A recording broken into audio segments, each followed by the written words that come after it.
welcome back, everybody. It is another weekly Astros recap, but it is bonus time because it is the trade deadline. And we're going to do an update on that. We're going to talk about a lot of different things. Before I do that, welcome, Larry. Thank you for joining me again. How's it going over there? It's going well, Clint. It's the trade deadline, buddy. I have been a writing machine on the trade deadline. Clint, it's hard to do. It's hard to do the series articles, the moneymaker articles, and the trade deadline. But I'm whining, so I love it. I love the trade deadline. It's probably one of the. I would say it's one of our seasons, Clint. It's we're I'll say we differentiate ourselves from some of the other media out there. I mean, I'm not trying to throw rocks at anybody else, right? But I think this is where the type of stuff you and I do really plays out. So it's a fun time.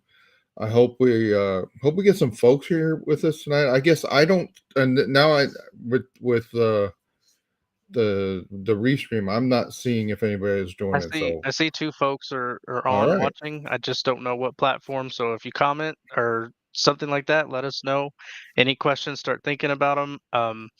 Yeah, Larry, I just want to emphasize the trade deadline's always big for us because it's like one of those times where we really get to talk about all the things that everyone else is talking about. And what I mean by that is when Larry and I are chatting separately, just one on one in in our messages and other stuff, we're talking about things that most people probably don't really have much interest in, number one. But number two, it's just really hard to do a 1 to 2 hour show talking about the types of things we talk about because we Correct. can get very very granular in the details and very much we get very energetic about the little things that we see and stuff like that. And so we try to keep everybody away from the from all that jargon because some folks may love it, some may not. But as we get better at this and as we continue on, we're going to obviously expand and do more. So, with that being said, guys, we do have to make sure that we let everybody know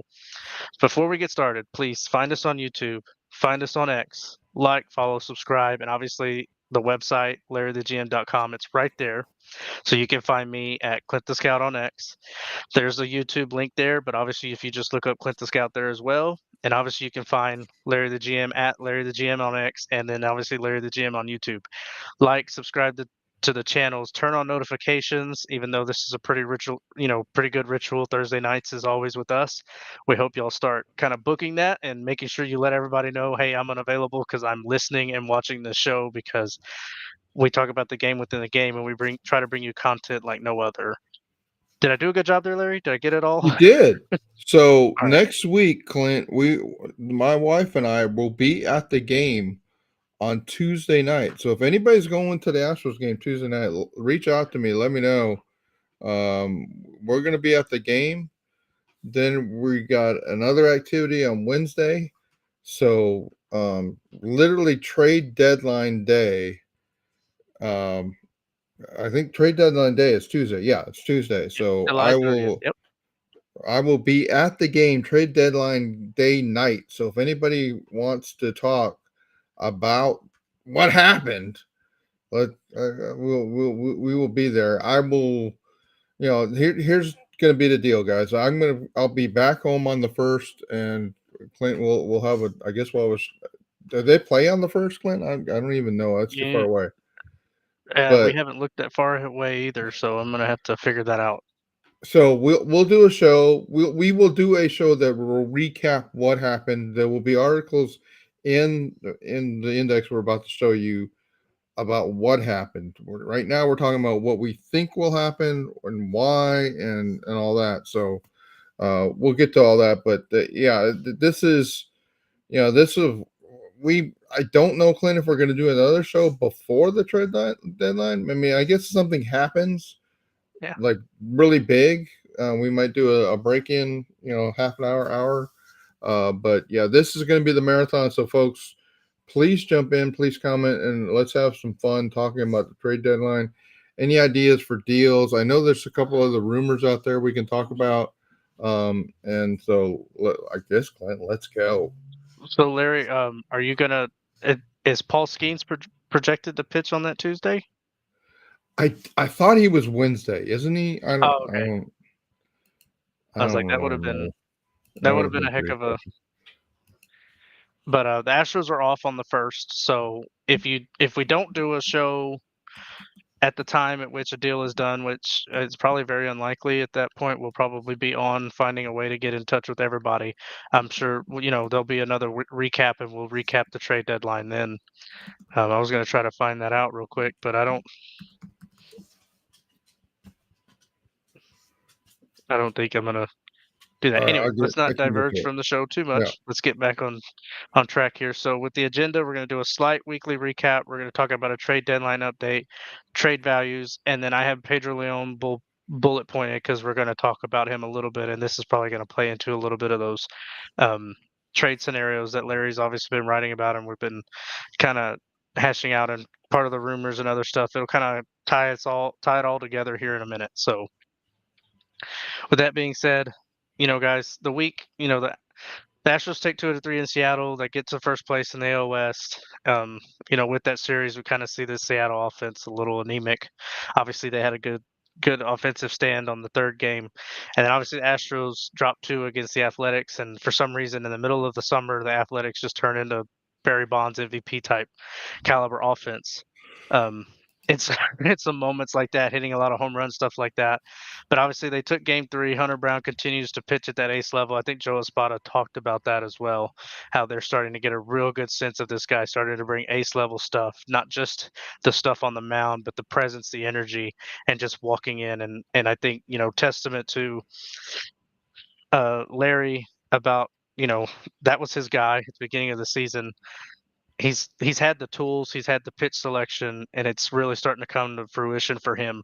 And what a great time to do it as we kind of face this uncertainty in the rotation. So, Larry, I don't want to take away from you getting your chance to talk about him.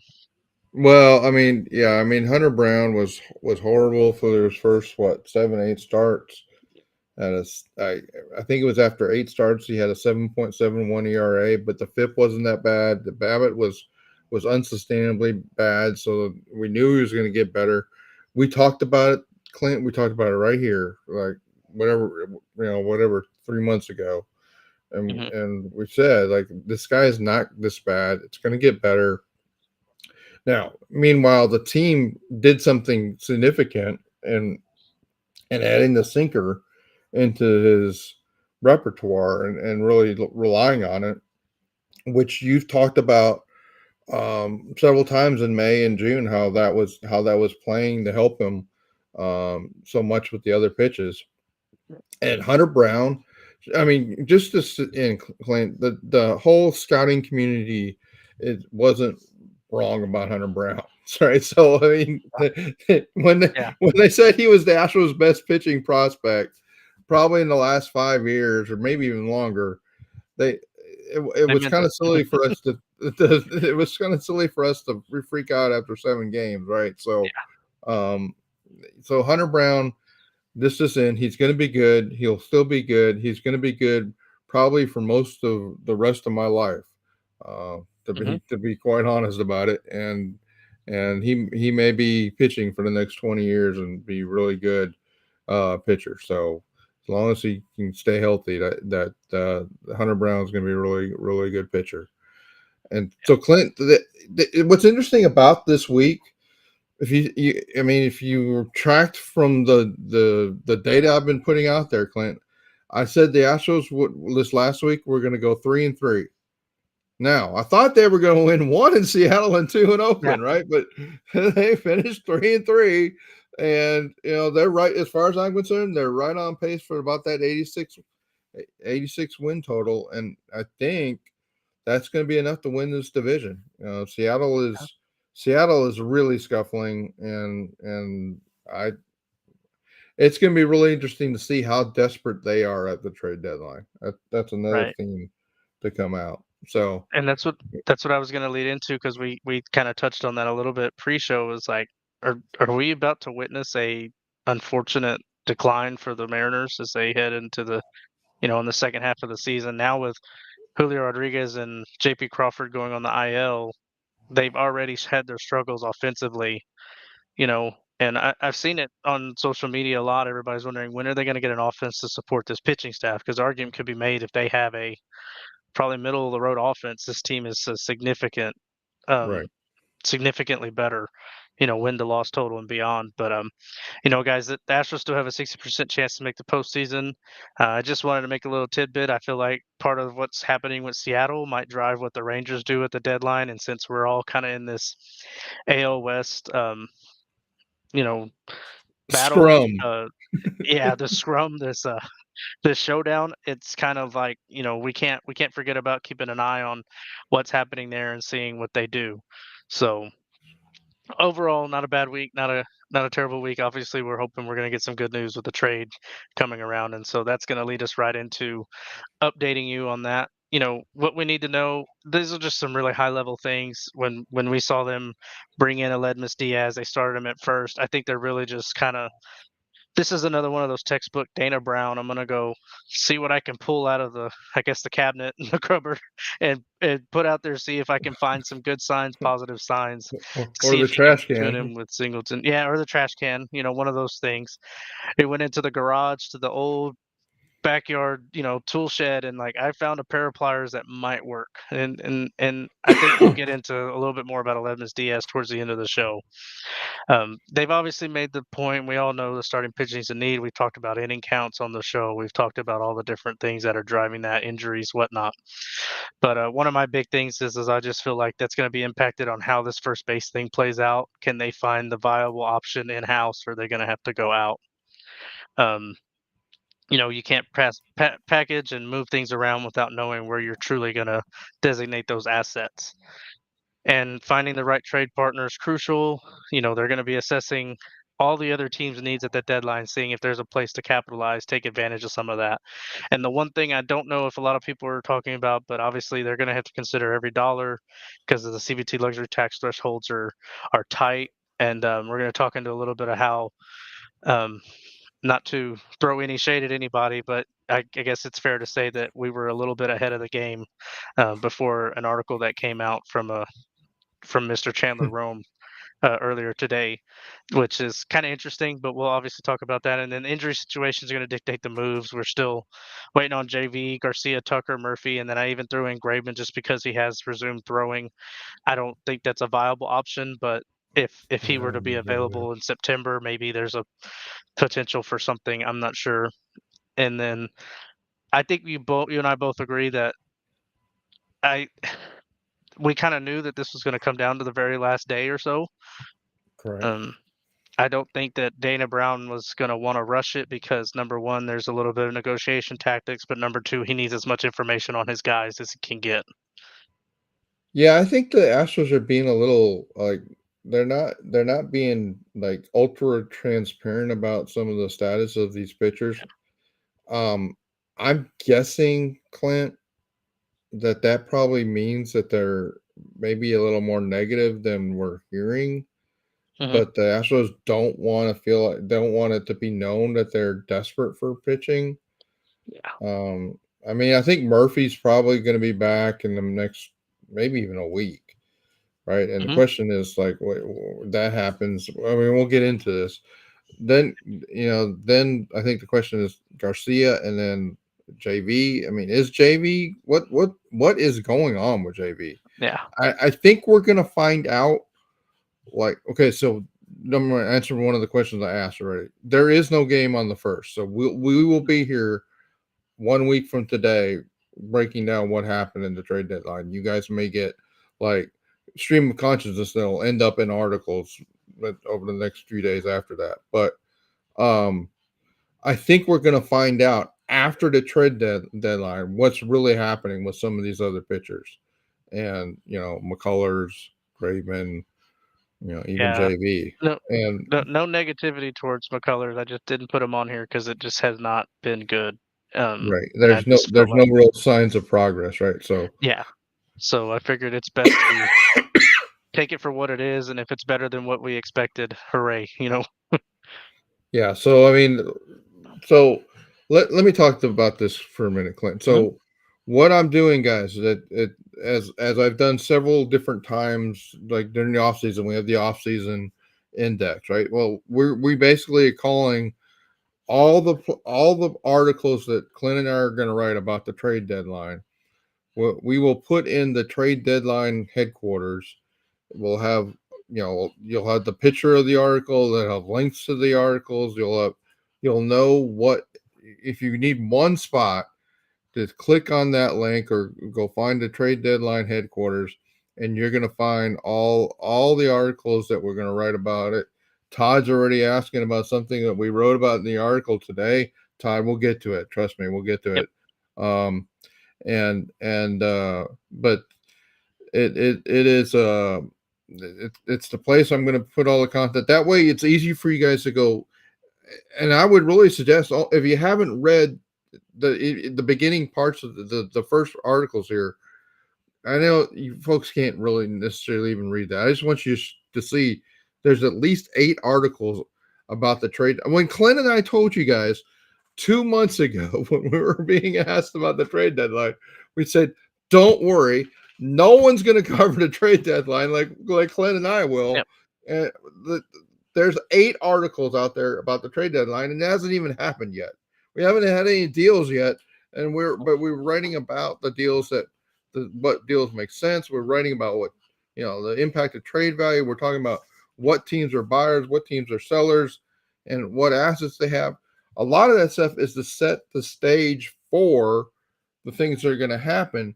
And if you almost go through that trade deadline headquarters in the order that they're in there, I think the later articles are going to make a whole lot more sense than, like, if you start with the lot. I mean, if you read today's article and you haven't read the previous picture article, you're like, what is Larry talking about? Like, if you follow along in the order, if you go back and look at those articles one by one and just work through them, I think not only are you going to appreciate the later work, I think you'll start seeing the motto of the Larry the GM website. This is where the smart fans go. I think you'll actually, not to say that Clint and I are smarter than anybody else. That's not really true. But one of the things we're trying to do is help sports fans really approach at least the game of baseball in a way that is a little more logical and a little more strategic maybe than's normal. So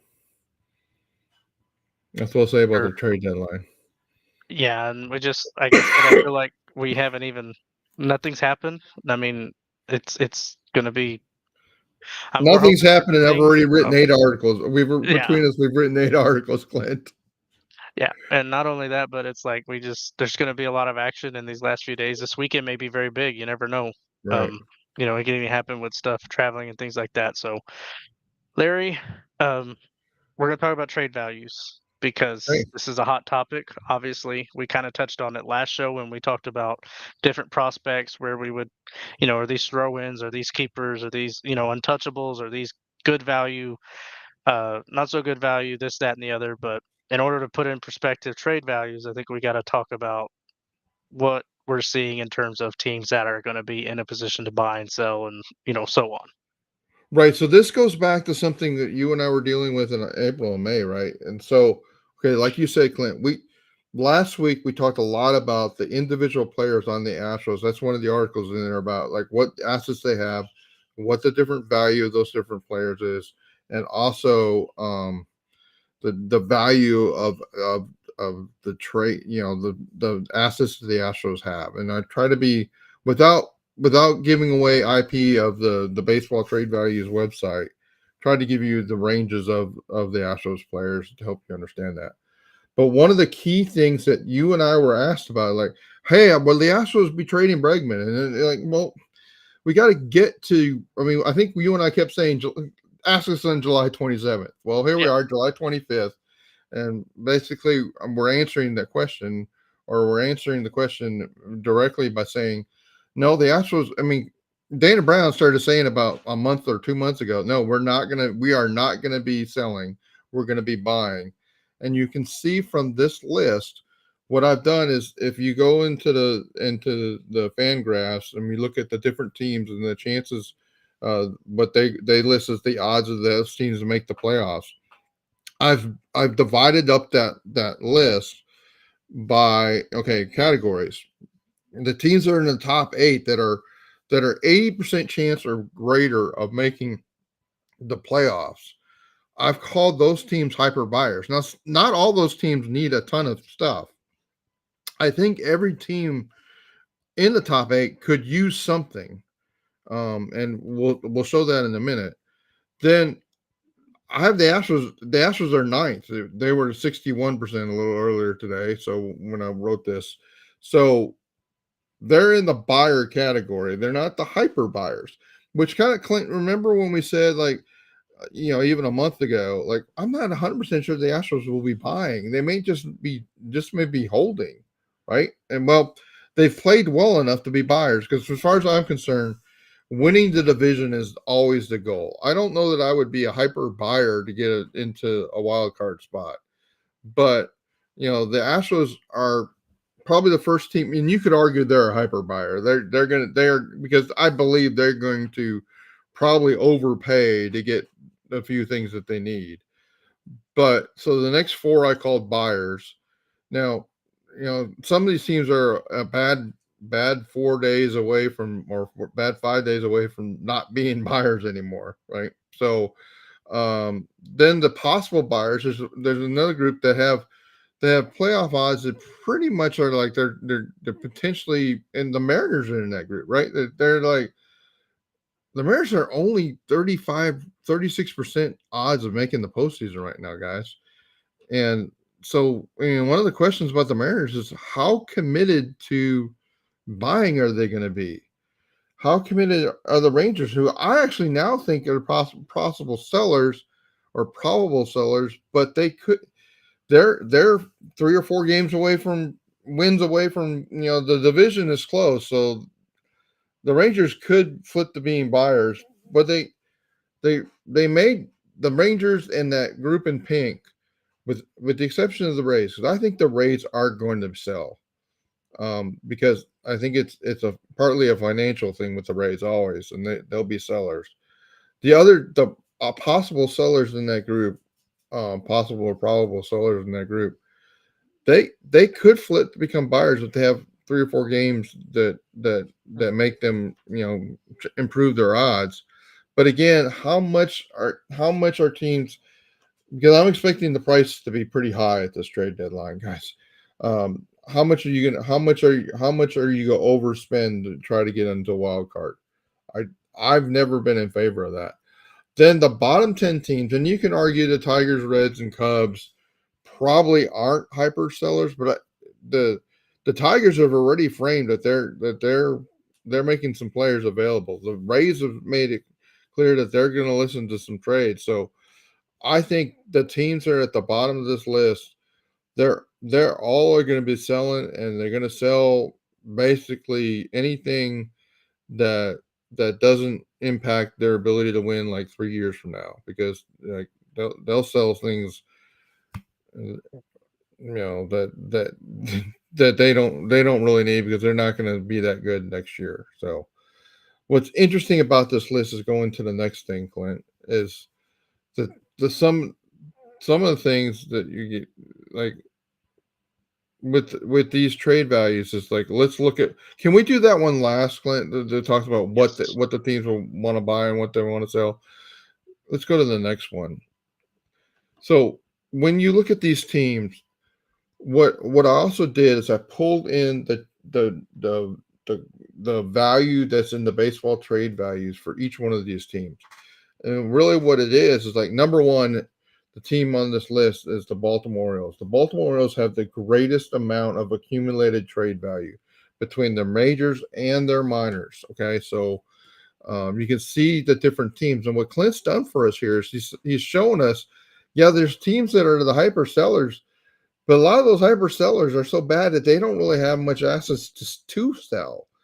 The teams at the very bottom of the Padres have almost no positive trade value, guys. Between all their prospects and all their major leaguers, they've committed so much resources to their major leaguers that they almost destroy every positive trade value they have in their minor league system. And quite honestly, the Padres have been selling off a lot of their greatest prospects. At one time, the Padres would have been in the top three in this group a few years ago, but they've sold a lot of those prospects to get good, and yet they still haven't gotten as good as they would have hoped. So the really sad cases are like the Angels and the Rockies that are teams that are really at the bottom, and have, the Angels have overpaid for too much, and the Angels went for it last year and sold a lot of their best prospects out. Now they have no trade capital, and they have no real hope of being competitive unless they go in the free agent market at the end of the year and just buy their way back into competitiveness. So the point of this slide, in conjunction with the others, is to understand what teams have what level of value. So all this was put into a matrix. That this is from the article that went out this morning, talking about the teams who what teams have what to sell, and you can and what you see is, go back to the slide that we were just on, slide 4, is I'm giving you from an analysis that basically if the teams that are buying were in the bottom half of the league in certain things, I consider that a potential area where they would buy. And the teams that were in the bottom, that were selling, that were in the bottom 10 of positions in the league, then this is the things that they have to be able to sell. And you can see this probably. I mean, Clint's done a really good job of giving you guys summary tables, but you really should go look into the article and see all this together, because it'll become a little more even. Well, I don't know if it's any more clear, because Clint, I think you've done a really good job of summarizing it. But so the point is, now you're going to look at the Astros and say, Larry, why are you calling shortstop a potential buy? That's only because Jeremy Pena is the Astros project to have like the 17th best shortstop. I say in the article, look, the Astros aren't buying shortstop. Don't worry about it. But that I just wanted to be consistent with the process. What should highlight to you is I've I put an objective filter on it.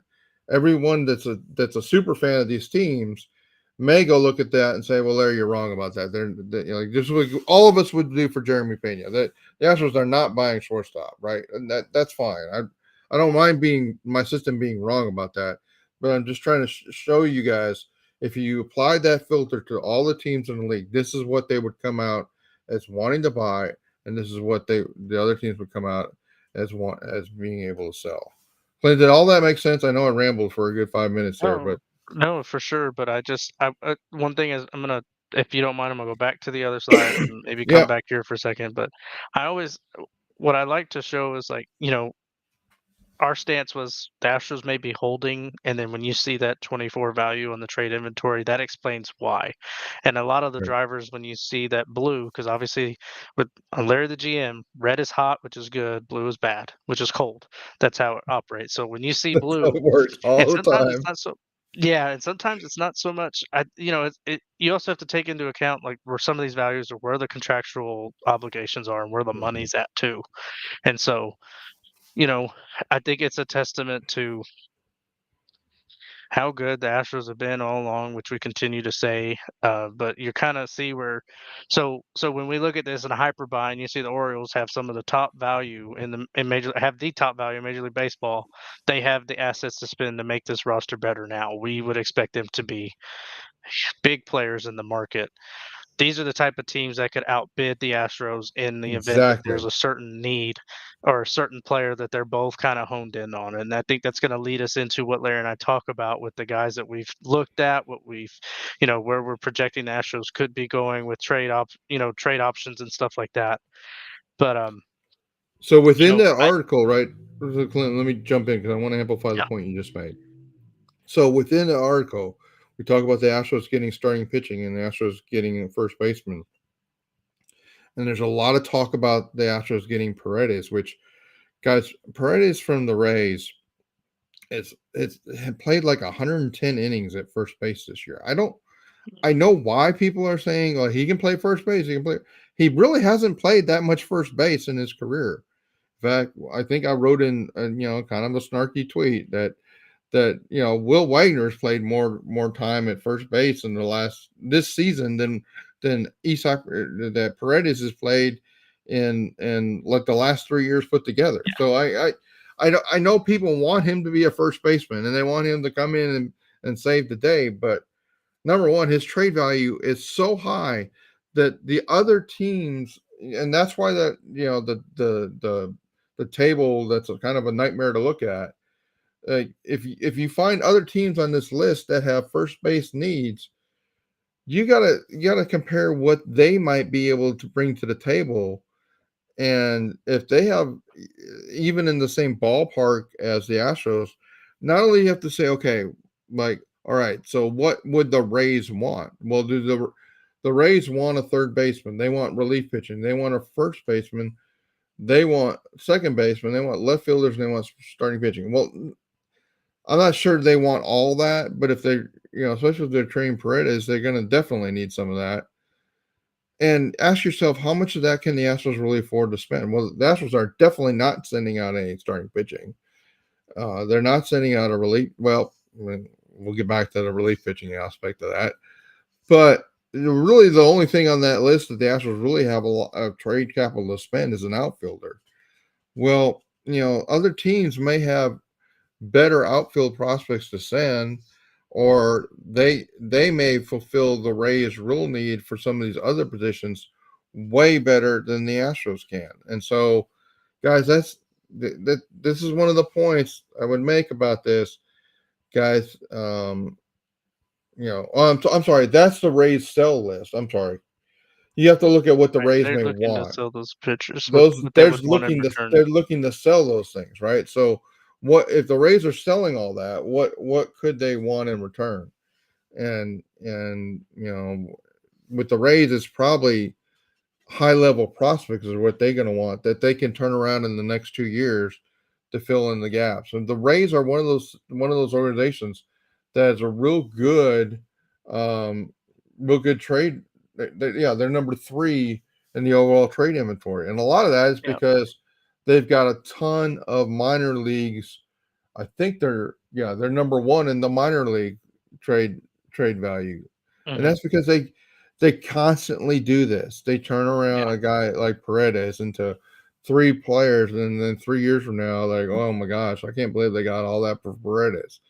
So Yeah. the Rays are a kind of a team to be cautioned about trading with because they're very focused on what they need. They need players that they can turn around and use until they're in their second year of ARB and have be real cheap for their payroll.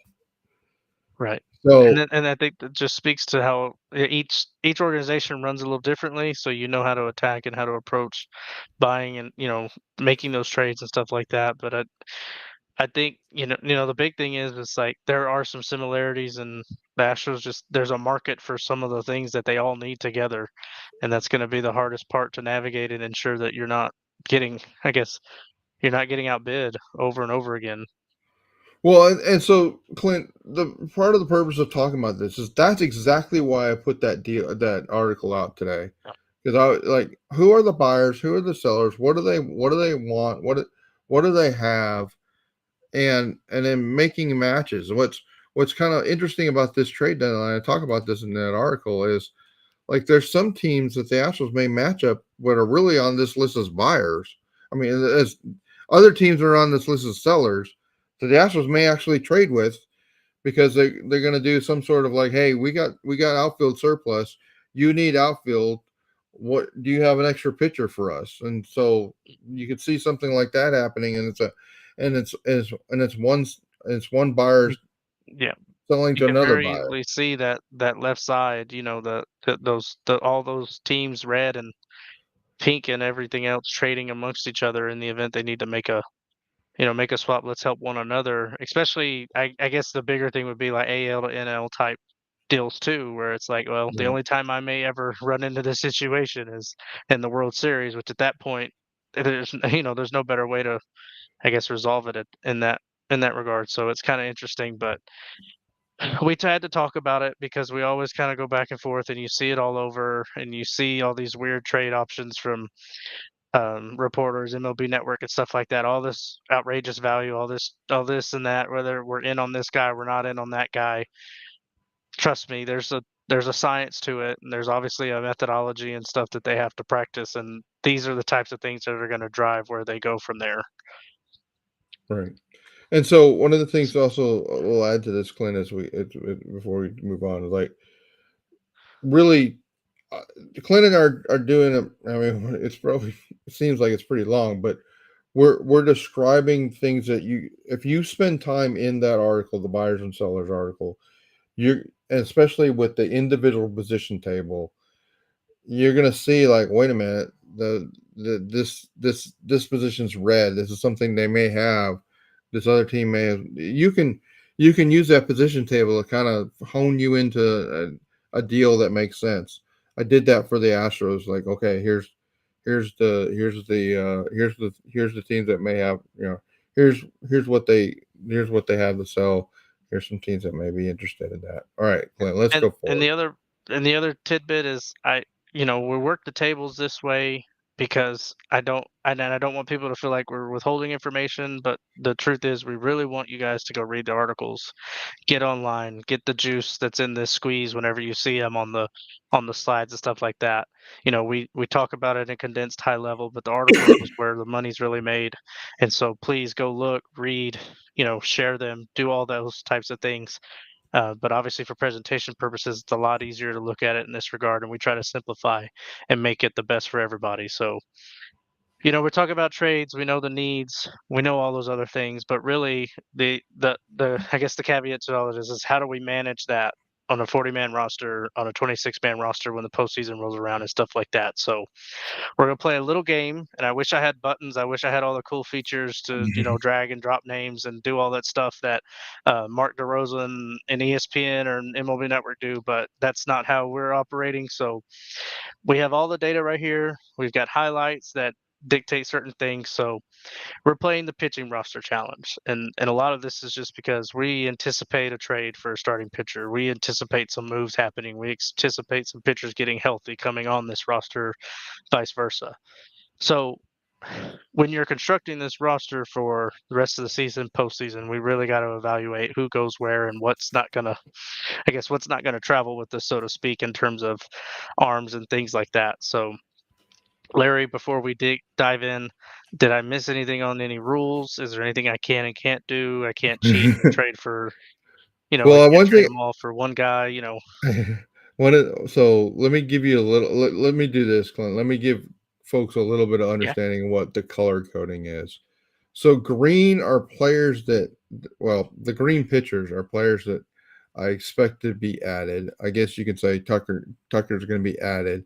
Caratini was added. So this is actually a list of the players that are on the 40-man roster and players that potentially could get added to the 40-man roster.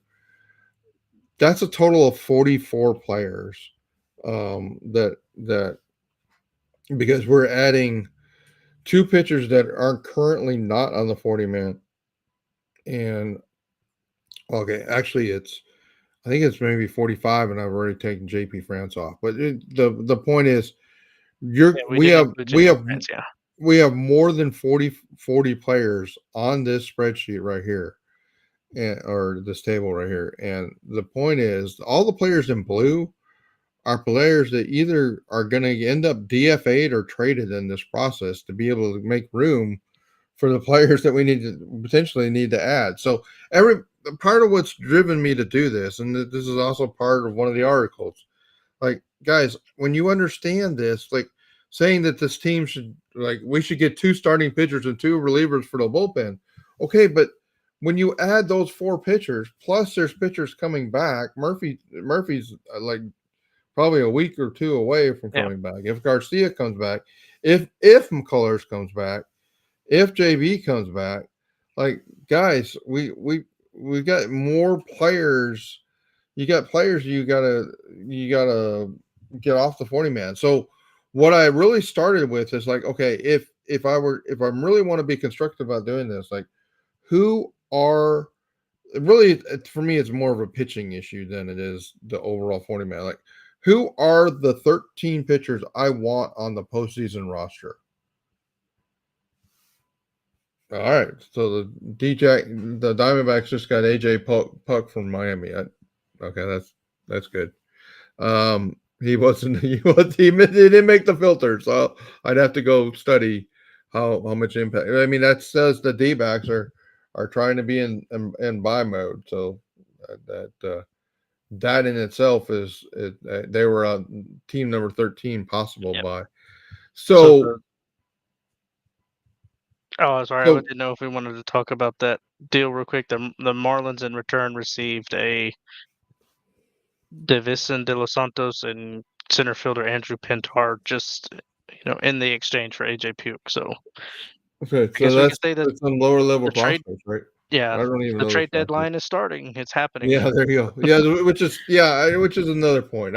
I think activity is going to ramp up. We may see a lot of deals starting tomorrow. This is kind of the time. So, all right. So the point is, we're doing two things here. We're assuming certain players come back. Now, there's been a lot of people that told me on Twitter, "Well, McCullers is never coming back this year. Don't worry about it." And I've had other people tell me, "Look, Larry, I don't think JV's coming back. I don't think McCullers back. I don't think Garcia's coming back. This is all irrelevant." It's like, okay, well, I don't, you know, all I would say to that is the team has had to prepare for the possibility of these players coming back. Now, yes, the team knows whether or not McCullers is trending to be back this year or not. Full stop. I understand that. But the exercise I really would like to play, the game I would like to play, is let's assume these six players are going to be on the roster and then notice what it does to the pitching staff. Because if the if the table on the left is really the postseason pitching staff, it's it looks significantly different than the pitching staff that we have right now. And and we have to be careful that some players can't be optioned to AAA. So how do we manage that? All right, so let's go. Clint, I guess the first one I said this is probably out of order. It is Verlander comes back. What is the first move we do? I think the Well, first move we do is put France on the 60-day IL. You agree? I agree. I think I actually think that's a move that Dana Brown's kind of been holding in his pocket for the deadline.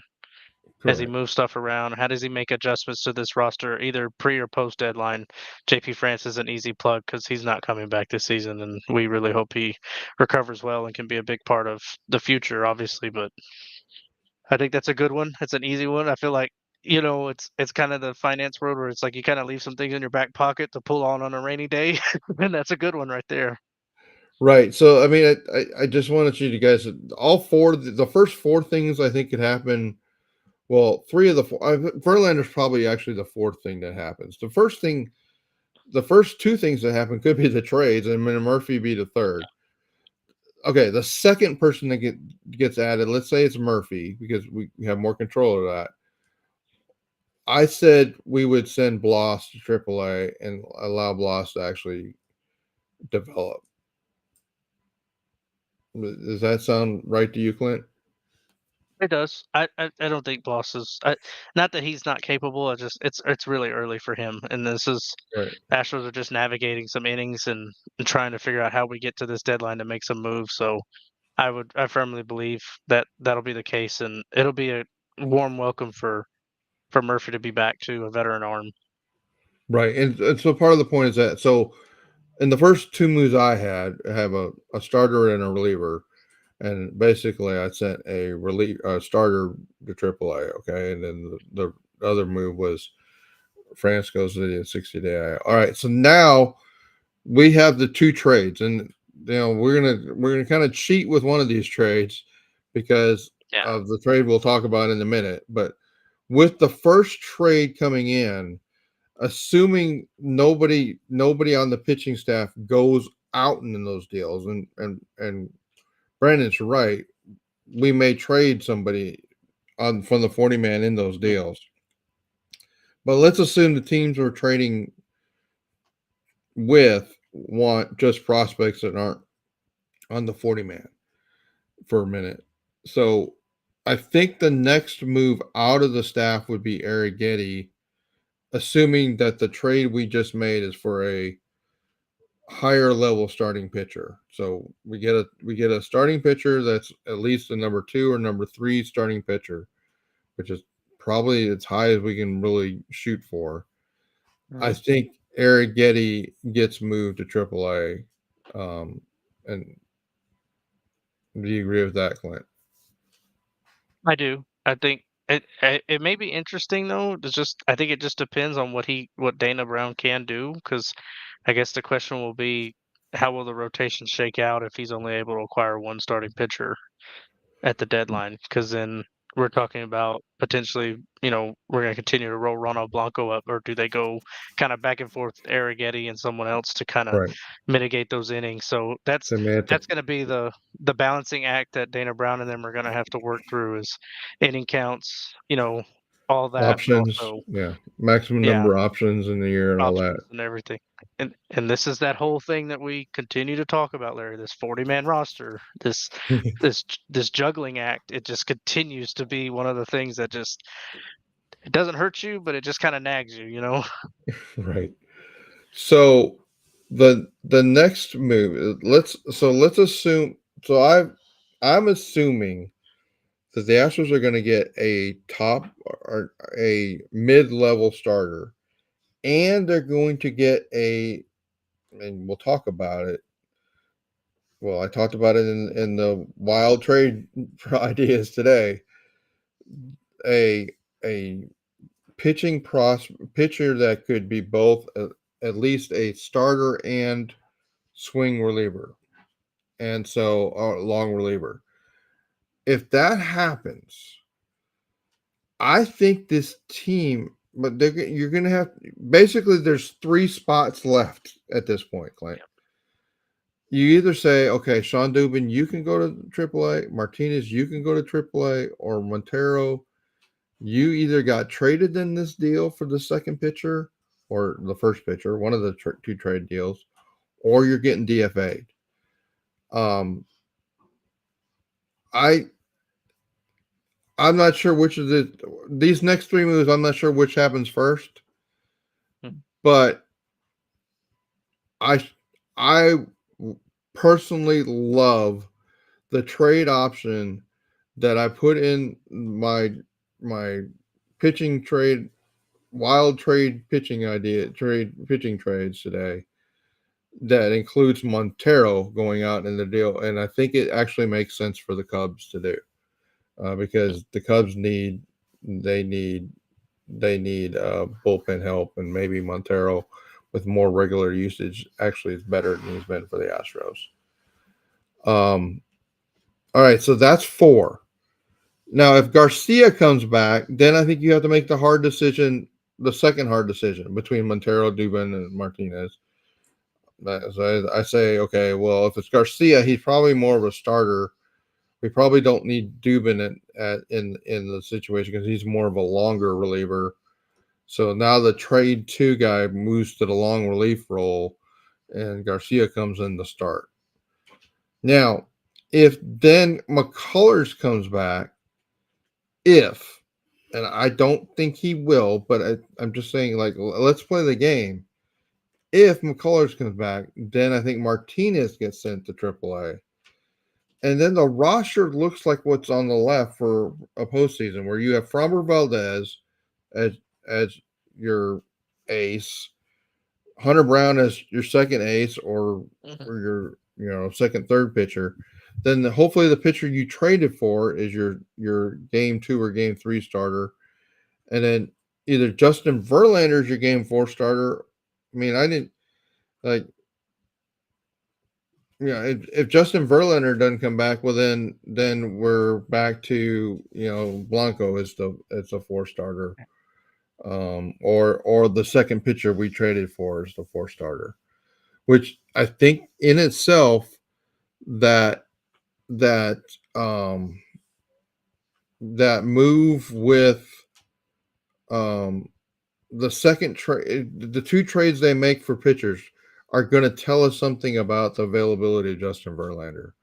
Because if they trade for two pure starting pitchers, I think it's telling you that they don't think Justin Verlander is coming back, which I haven't really heard the team say, but there are rumors out Well, there that he's not. So okay, yeah, Clint, I just said this a is whole a bunch. very no, it's okay. It's just that a lot of the statuses on these guys are, Dana Brown's got his cards close to the chest right now, and we're not very sure, and so it's cloudy skies and a lot of uncertainty. But I think you hit the nail on the head with the juggling act that has to take place with getting these pitchers in and kind of using it, but also you know in an ideal world, if everything does shake out and you're able to put some guys like Lance McCullers and potentially Garcia in a long relief bullpen type role, supplementing these, the big three at the top, and then kind of fitting them in, it does have a lot of optimism. They'll have a lot of options, but I just, my biggest my biggest concern is, can the Astros actually make the quality move that they need to make to get that guy? And we'll see. And we talked about it with the trade ideas and so on. And so I'm kind of just we're just waiting for some action. Want to hear something. And I know we talked about the. I guess So let let's me talk let about me it a little answer bit, Larry. Brandon. Let me answer Brandon's Okay. questions. Yeah. So Brandon, yes, Martinez still has one option for this season, so he can be optioned. I think he has been optioned already once this year. So the way the option system works is it's an option year. So once you're optioned that year, you can be optioned up and down. I think it's 5 times, right, Clint? And Yeah. 5. uh, you can be option down 5 times. I guess you Mhm. can be called up six. Yeah. So, um, so yeah. You know. Mrs. Scott, I, the, I think what I would say about the lack of communication related to the Astros pitching injuries and their recoveries is I think the Astros are being intentionally vague about what the statuses of these players is because they don't want other teams to know how desperate they really are for starting pitching.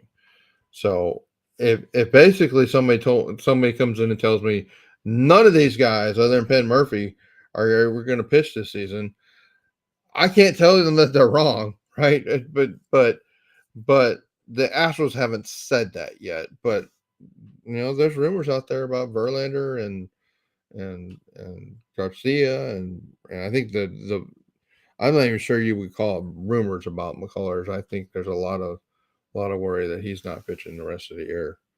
So So, and I know we've got a rant and rave slide, but do you want to talk about the trade option that you kind of put together before we yeah, get into this?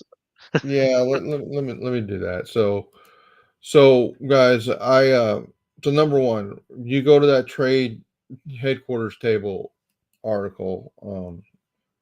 I guess let me share. Larry, Share. while you're doing that, I just want to say, if you're watching on Twitter or X right now, and I can see we have some viewership there, please go find one of us on YouTube and join there. Give us a like, subscribe, help us build those viewerships, obviously. And if for some reason you're watching on X and you're not following either one of us, I have some other questions. But obviously, please follow us and get on that. You know, I guess be a little bit of a bandwagon fan because it's trade deadline and give us that follow, like some tweets, retweet them, share them, and let everybody know that this is what's happening on this side and weekly on these streams. So uh, with that, let me Yeah. call you up, Perfect. Larry. All right, thank you. I was like, okay, I need you to do that. Okay, so Yep. in this article, guys, you can see this is the trade headquarters, um, and today we put so we've done deals for first baseman, then we some wild deals for first baseman, or first baseman deals at a discount. Then we did a deal for starting pitcher, I don't think there's a lot of surprise related to that deal. But let's call up this one. So this is the wild deals for starting pitching, and like what's wild about this is I know if there was some wild timing this afternoon about this article.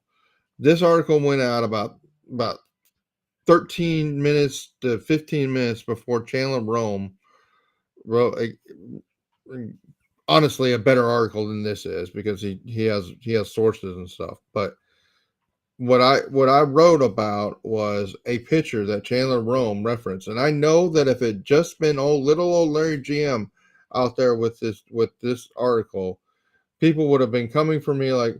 In fact, somebody did come for me in Facebook and say, "Oh, you're just throwing out wild speculation." Like, okay, it's yes, I do not have sources that I'm telling you. I'm quoting those sources to tell you that they're interested in this deal. That's what Chandler Rome did.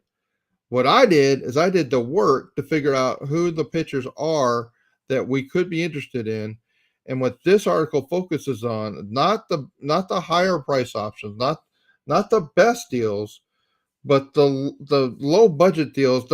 There's two players in this deal that have negative trade value, guys. And that the point is like these are the things that like Clint and I were saying, all those other teams maybe will outbid us. Well, these may be the these may be the deals that the Astros are forced into because they can't play in the big boy aisle with their 24th level of trade assets. They have to go play. They have to go play in the cheap aisle. So just so everybody's clear, Jack Flaherty was the pitcher I talked about in the previous. If you said Larry, you can trade for any single pitcher at the trade deadline, it would be Jack Flaherty, and I'll show you. And that article shows you the deal there. Okay, but option number one, short of that, is Andrew Haney for me. I think this team and Clint, if I'm not mistaken, I think I've traded for Andrew Haney two straight trade deadlines. This has been a common thing back to back years is with Andrew Heaney. So I don't know. I don't know exactly what I don't have a love affair with Andrew Haney, but um, Well, uh, the data does. The yeah, yeah, exactly. I'm following the data, and I described in that first article like how I got to these filters, and then basically I'm just starting with the same five pitchers that I had, and one of those guys is the guy we should get. Another one, the Rangers aren't going to trade to us. They're not going to trade Evaldi to us, but this I think you could talk Texas into trading Andrew Haney, and it's because he does his trade value right now on the trade values website is 0.7. And so you literally could give them one or even two of these guys. These are guys you go back to the other article where we talk about the different categories of trade options. You just take a couple of guys that are in the throw-ins or actually these are small value trade available players. These are players in the available category on the small level of value. You could take two of these guys. So these guys are all like one ish, 0.8 to one ish as far as trade value. You can give them two of them, and I think you can get Andrew Haney, and I think they could make it like, hey, and I have nothing against any of these players, guys. I love all the Astros. I love all the prospects, and and so no, Mark, I haven't. So if you want to, that'd be great. But um, and so these guys are viable options to make a trade like this for an Andrew Haney. And but part of it is Andrew Haney will only be here to the end of the year. Then the team would have to make a decision where they could sign him. That's why he's so cheap. All right, Nick Martinez. Nick Martinez has a -3 trade value right now, and part of the reason for that is he's going to make like $13 million. He has a $13 million AAV. Like, we've been down the road with pitchers that are like overpriced. Why are we buying another one? Well, guys, the Astros need somebody that can eat some innings. Nick Martinez has an interesting role. Like, this is the guy that I would get that is that literally that swing reliever we talked about. The guy that could start, the guy that could be the long reliever in the bullpen. Nick Martinez has a 3.88 ERA and a 3.15 FIP. You know what that means, Clint? That means I'm really excited about Nick Yeah. Martinez. The 3.15 FIP is really exciting to me. And I give you the projected stats, projected 4.12 ERA, 3.98 FIP. So okay, they're saying there's going to be some regression. But then you can see the xwOBA numbers here, and like, hey, an xwOBA 299 versus lefties and a 263 versus righties.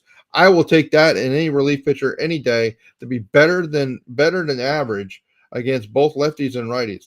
Those were some of the filtering that went into to get to these guys. Nick Martinez, I don't know why he's got a -3 trade value. I don't know what, heck, I would much rather be paying Nick Martinez $13 million a year than Rafael Montero 11.5. I'll just tell you that right now.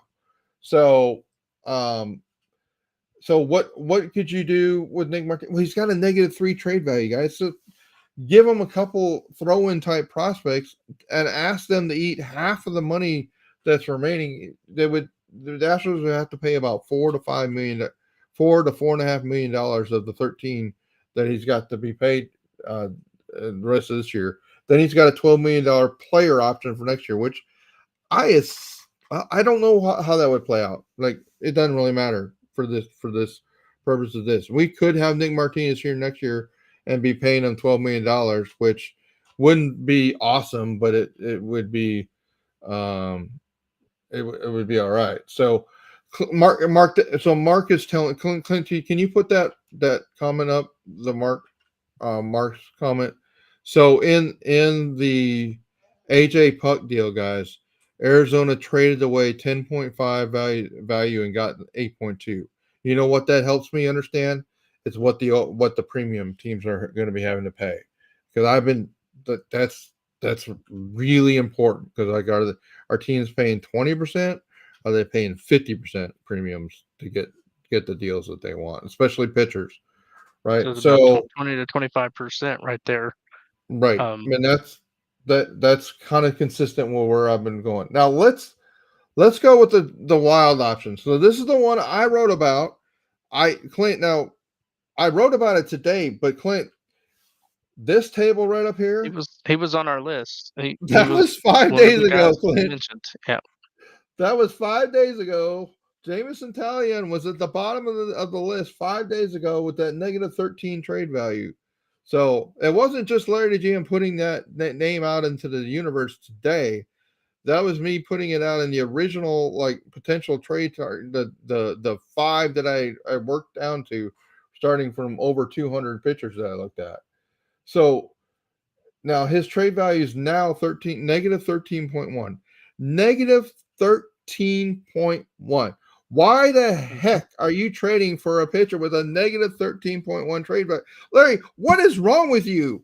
You're like, you're the one that rails on the Montero deal, and now you want to go trade for a guy that's going to make $17 million a year, and he's 32 years old. That goes against everything you've told us in the last 2 years, Larry. You're right. But the reason I'm doing that is because I'm trading Rafael Montero in this deal. Because I'm trading Rafael Montero and his -16 trade value, and I'm sending him to the Cubs, who actually could use another relief pitcher that might be able to help. I mean, I don't think they're going to be all that excited about trading Taillon, but here's the thing: Chandler Rome came out with an article, like I said, 15 minutes after this article published, and said, "Oh, by the way, the Astros are interested and are talking to the Cubs about Taillon." And I was like, "Hallelujah! Yeah. Validation for the -13 trade value deal." I was gonna say, and then you look at the FIP data and you look at everything that's there. He has there's upside there. He's been reliable. He's been a very productive pitcher for the Cubs this year, and so slot him into a rotation like this, and it's a big help. But this comes back to what we talked about. That CBT threshold, that money is incredibly valuable to the Astros right now, and really trying Right. to find a balance and really work around the constraints that it puts on. So, guys, trust me, there's the method to the madness at LarryTheGM.com is true, and it leads us down some really awesome paths and gets validated. I believe more often than than we get credit for. Right. So guys, Talia is he's a 4 point. His projections are 4.48 ERA, 4.29 FIP. That's not a great pitcher, but look at this. It's 11 innings, 62 innings on 11 starts. That's five and two thirds. Like that is replacing Bloss with a guy that's going to give on average five and two thirds innings. If literally Talion was the best starting pitcher we got, and Nick Martino was the other pitcher that we got, I would call that and actually no, I would be the only one that was happy with that. I'm convinced that Astros Twitter would be on fire. and guys, this would, if we were able to, like, it's not that we're asking the Cubs to eat contract. We're not like, hey, we're not asking you to eat. No, I don't want theirs. I don't want to. I don't think the Astros need a relief pitcher, Brandon. They're literally, you go back to the 40-man discussion. They're going to have pitchers that is too much to deal with already. So if we are able to turn Rafael Montero give him to the Cubs. Now, why would the Cubs take Rafael Montero? Okay, well, the Cubs have to pay Talion $17 million a year for the next two plus this year, and they'd have to pay Rafael Montero the rest of his 11.5 this year and 1 year. So they're getting able to do, because Talion may not be that great in the next 2 years, guys. This is purely like we're going to take a chance on this and see what happens. But I am far less concerned about the payroll of the Astros in 2026 than I am in 2025. And so if I'm able to turn like the fact that we have to pay Talion $17 million in 26 and there is no offset with Montero, the reason the Cubs would do the deal is they're trading two bad contract year, potentially bad contract years for one. It makes sense for them from that standpoint. And I'm about to give you another reason they'll do this deal, because I'll make it sweet for them. And then I get the reason I would do this deal is I get potentially 2+ seasons of a serviceable, not great pitcher that can be a reliever and a starter. And maybe it's just another. This team has needed somebody like Talion that could just give them innings this year, and they haven't had it. All right, so what else do I do to make this deal? So So the Cubs situation at catcher is Maldonado like, and y'all that know me know what that means. It's terrible. If we send them Cesar Salazar, at least it's another option for them for a player. I'm not sure how good Cesar Salazar is. I don't know that anybody in the MLB really is convinced he's even a part-time catcher, but he would be way better than the part-time catchers that they have. And so you give them a player that makes them even reasonable. Then, and this will, I'm going to invite you once again to go back to the trade assets article, because in the bottom, one of the last players we talked about in that trade assets article was the group that we called the discount aisle, Clint. And in the discount aisle, and it made, some people may not have thought it made any sense at the time, but we talked about Pedro Leon being in that discount group. And that's because he will have to be on the Rule 5 draft list, Rule 5 protected list. And I could see the Chicago Cubs saying, you know what, give us Pedro Leon. We'll put him on our 40-man roster. We may even call him up in September and give him a shot to play. And, if we're not going to the postseason, maybe we do get lightning in a bottle. Maybe you just traded us the next, Chaz McCormick level player, and the good Chaz. And so, guys, I think the Cubs make this deal because I think they have to give up a starting pitcher, but they get a reliever that could help, maybe a reliever that's not helping us because he's not giving regular. And yeah, Mark, right. I don't think Salazar is their starter, but I think he's their backup, right? Because what they have right now has just been terrible. So they may have a good prospect for their starter in the future, but Salazar is probably a nice bridge to help them get to it. Imagine us having um, Salazar at the Cubs, Corey Lee at the White Sox. I mean, we're sprinting, we're sending catchers all over the league, and at least in Chicago.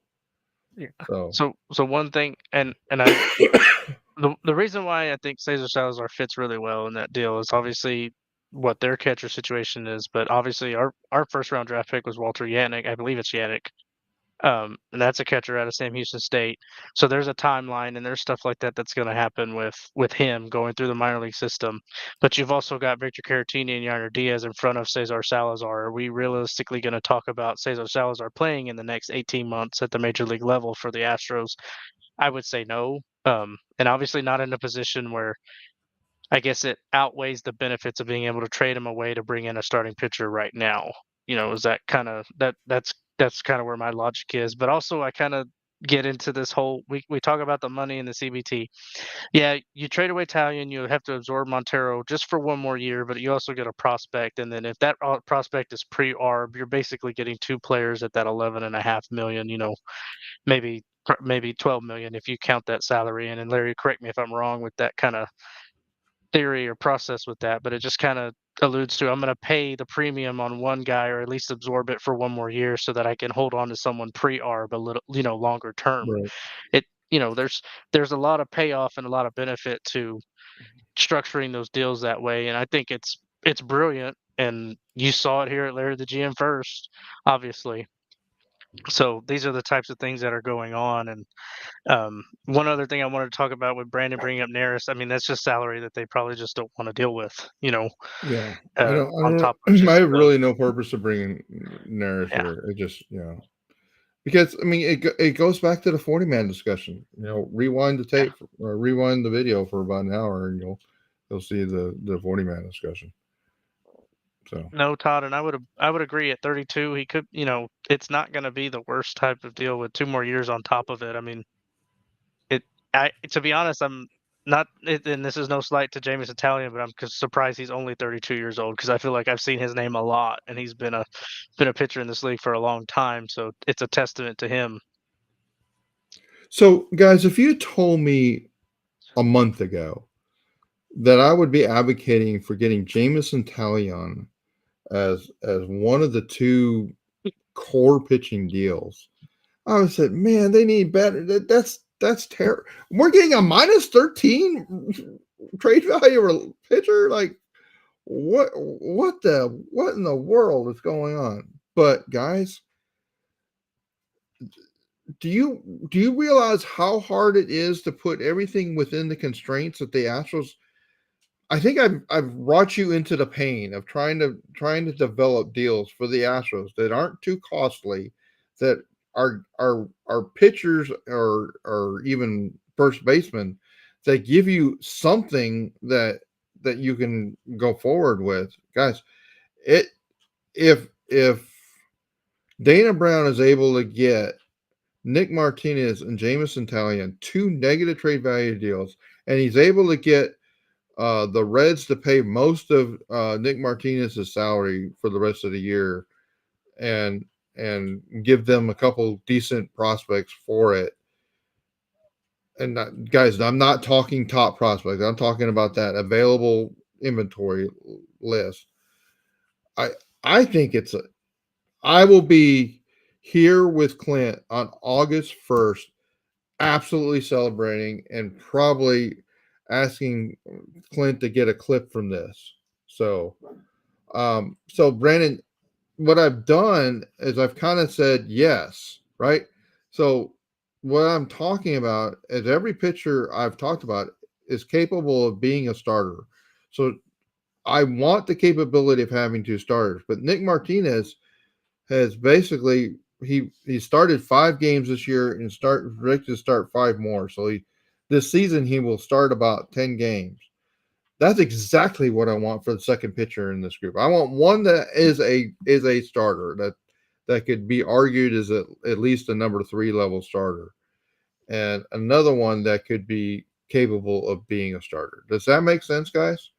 And I guess let me jump in, Clint, with this, guys. We're about to go to. We're gonna do some rants, and then we're gonna go to your questions and your input, and that's gonna be your time to throw in deal options that you want us to consider. You want me to put through the trade evaluator. You wanna propose. So get those trade ideas. Let's go, because we're about to go full wonkiness and trade deal. So And um, what one other thing I'll say is when you talk about Jameson Talon, you talk about Nick Martinez. I think the beauty of it all just really, if it gives him ammo to find a good deal on a first baseman, it still keeps the door open. And I think that's just really important to understand that Dana Brown's navigating quite a bit of things, but also and I know I told Larry and I'm repeating myself, but it's like this 2022 offseason when we didn't have a general manager just continues to come back and bite us in some really unfortunate ways. And I guess that's just a good way to start this whole rant process, right, Larry? well, right, because let's say one more thing about Salazar and catchers, right? Because the Astros have two catchers I'd be willing to, like, if one of them got hurt, I'm going to give 75% of the starts to catchers to the other one, and roll with that, and the next catcher up from AAA, right? And so, yeah, we're gonna hurt one out of every 4 days a catcher if we move Salazar. We don't have. I mean, I guess Barry Hill is getting. Did Barry Hill get DFA'd, or I don't? Yes.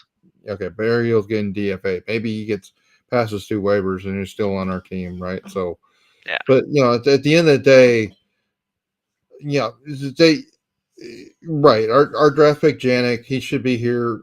Maybe not next year, but the year after that, and that would.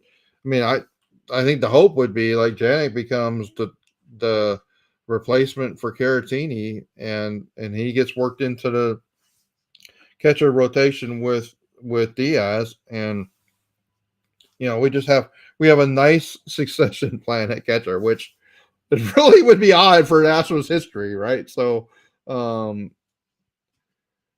uh, I well, let's talk about so let's go to the rants, and then we'll Yep. we'll We'll Mark come back we'll to it, talk Mark. about we'll Yep. come back to that. All right, so all right, I asked Clint yesterday, can we rant? Can we just have a rant section, guys? I don't the probably one of the moves that Dana Brown has made that I don't understand the most um is the whole Aledmus Diaz deal. I don't really know. I mean, Clint, you Yeah. did a really good job of, like, okay, they're trying to test Diaz Diaz at first base with Yeah. Singleton. Well, I think it It, comes back to the what we talked about with Dana Brown kind of picking up Eric Lauer and of waivers and putting him into the farm system, just having another option, which we haven't talked about him. Could he potentially be one of those guys that eat some innings? But I guess my big thing is it's one of those things where Dana Brown is just grabbing something. Does it stick? Does it not? Okay, it didn't cost me anything. We'll move on. Like we'll you know, yeah, granted granted the timing of it wasn't great because we've only got 5 days left to really evaluate it. But we've talked about it all the time. These guys are looking at different metrics. They're looking at things. Maybe it's not the results, but it's more or less how they get there. Is the exit velocity up? Are they barreling balls up? Is there a reason for that WOBA data or the X WOBA data to show some optimism to put him on the field? And I think that was the whole thing with the Ledmus Diaz. But I think you and I both kind of talked about it a few days ago, how we started to feel more and more towards the thing of they might really need to find a true first baseman or someone they can really put out there, I guess, more than 50% of the time, obviously. yeah. I mean, I would take any of my discount option deals over Aledmus Diaz, and I don't really understand. I mean, guys, I would rather see Will Wagner here playing. And this maybe get back to like one of my biases. This probably is evident to anybody that follows my Twitter. Like, the old man is against guys that are 33 and over getting playing time over 25-year-old or 26-year-olds. When I don't even guys, I don't even know if Will Wagner can be a major league player, right? I don't know if Gray Kessinger can be a major league player, although there's some evidence that maybe he can't. But if you look at the peripherals and the details of the statistics, like there's really no reason that that that they're going with Aledmys Diaz. I mean, I think I put it in the tweet that I compared the numbers. Like it makes zero sense to me, and I hope it's one of those like 2-3 week experiments, and then they're just like trying to maybe they get to when the rosters expand, and then they're gonna like okay, well we're gonna go with Will Wagner, or we actually get one of the first base deals. So guys, I think I I I really don't understand. Does anybody in the chat room can you justify bringing Miss Diaz here? This is the one time I think Bonda and I actually agree on something. Bonda on tap, who I consider well, never mind. I won't get So into that. I can But do one thing. Let me call this up a little bit so everybody can see what we're seeing, and I guess let all the viewers know you're on the screen, you're with us, and everything else like that. So um, yeah, let's see. I would love to hear some explanation on what we're doing with Aledmys Diaz, and I know it kind of scrunches our rants and rave screen a little bit, but just a little bit tidbit. He's had some injuries, but Jameis Italian last pitched on the 23rd. So if they do make a trade, you're potentially talking about Jameis Italian pitching on Sunday maybe for the Astros in so place of Arrighetti. let's just make your choice because okay. So that was part of the justification. Like, okay, wait a minute. I am so tired about. I mean, make your choice, please. I'm not hammering on you. Okay, so Yeah, let the old I man know rant who for that a is. minute. The old man rant for a minute. Like this team has Alex Bregman, Justin Verlander, Jose Altuve, they So Kyle Tucker. This team has like 7 World Series champion level players. Like this, I don't see that the Astros need leadership. I think that the whole BS with Maldi and leadership, if he's the next Maldi, then get him the hell out of here because I don't want to live that nightmare again. Right? I don't need another fake leader that can't play being in the dugout. I just like if that's the case, then get Michael Brantley to come in and be the cheerleader in the dugout. Like that's a real leader that can probably help the team with their as a part-time hitting coach. I just don't understand, and so Brian, I think that the point being that like, okay, well, he's better than Kessinger. Okay, but is he really? mhm. Because if you look at the ex-Woba numbers, it's not necessarily clear that he really is. And so, like, what do we? I literally just don't get what we're doing with Aledmys Diaz. I don't understand it. I can't justify it. And guys, I've been pretty positive all year. I mean, I'm not. I know that you guys may be used to negative ranty Larry, but that's not that's not been me this year. So, Yeah, I like I said, I think it's just we're trying to see like it's a lightning in bottle scenario, and does it free up some resources to go get that starting pitcher you really want. but Mark, So he's not good, and he hasn't. That's what my tweet said. When was the last time Aledmys Diaz was good? It was 5 freaking years ago, yeah, right? He hasn't been good in 5 years. So why are we giving playing time to a 33-year-old that hasn't been good in 5 years? That's my biggest problem. And I think I may be frozen. No, okay, I'm back. That is my biggest problem with eliminating. Why are we giving playing time to a 33-year-old that hasn't been good for 5 years? And I know that puts me. I know this the Astros fan base really. We love our former Astros. I know that's our mode, but I don't think I'm that guy. I don't want the band back together, Todd. I really don't. So, all right, guys. Thank you for letting me rant about that. I promise I'll be more positive rest of. So I'm glad you all are having fun with me on that. Make your choice. I'd rather have Yuli back. 40-year-old Yuli.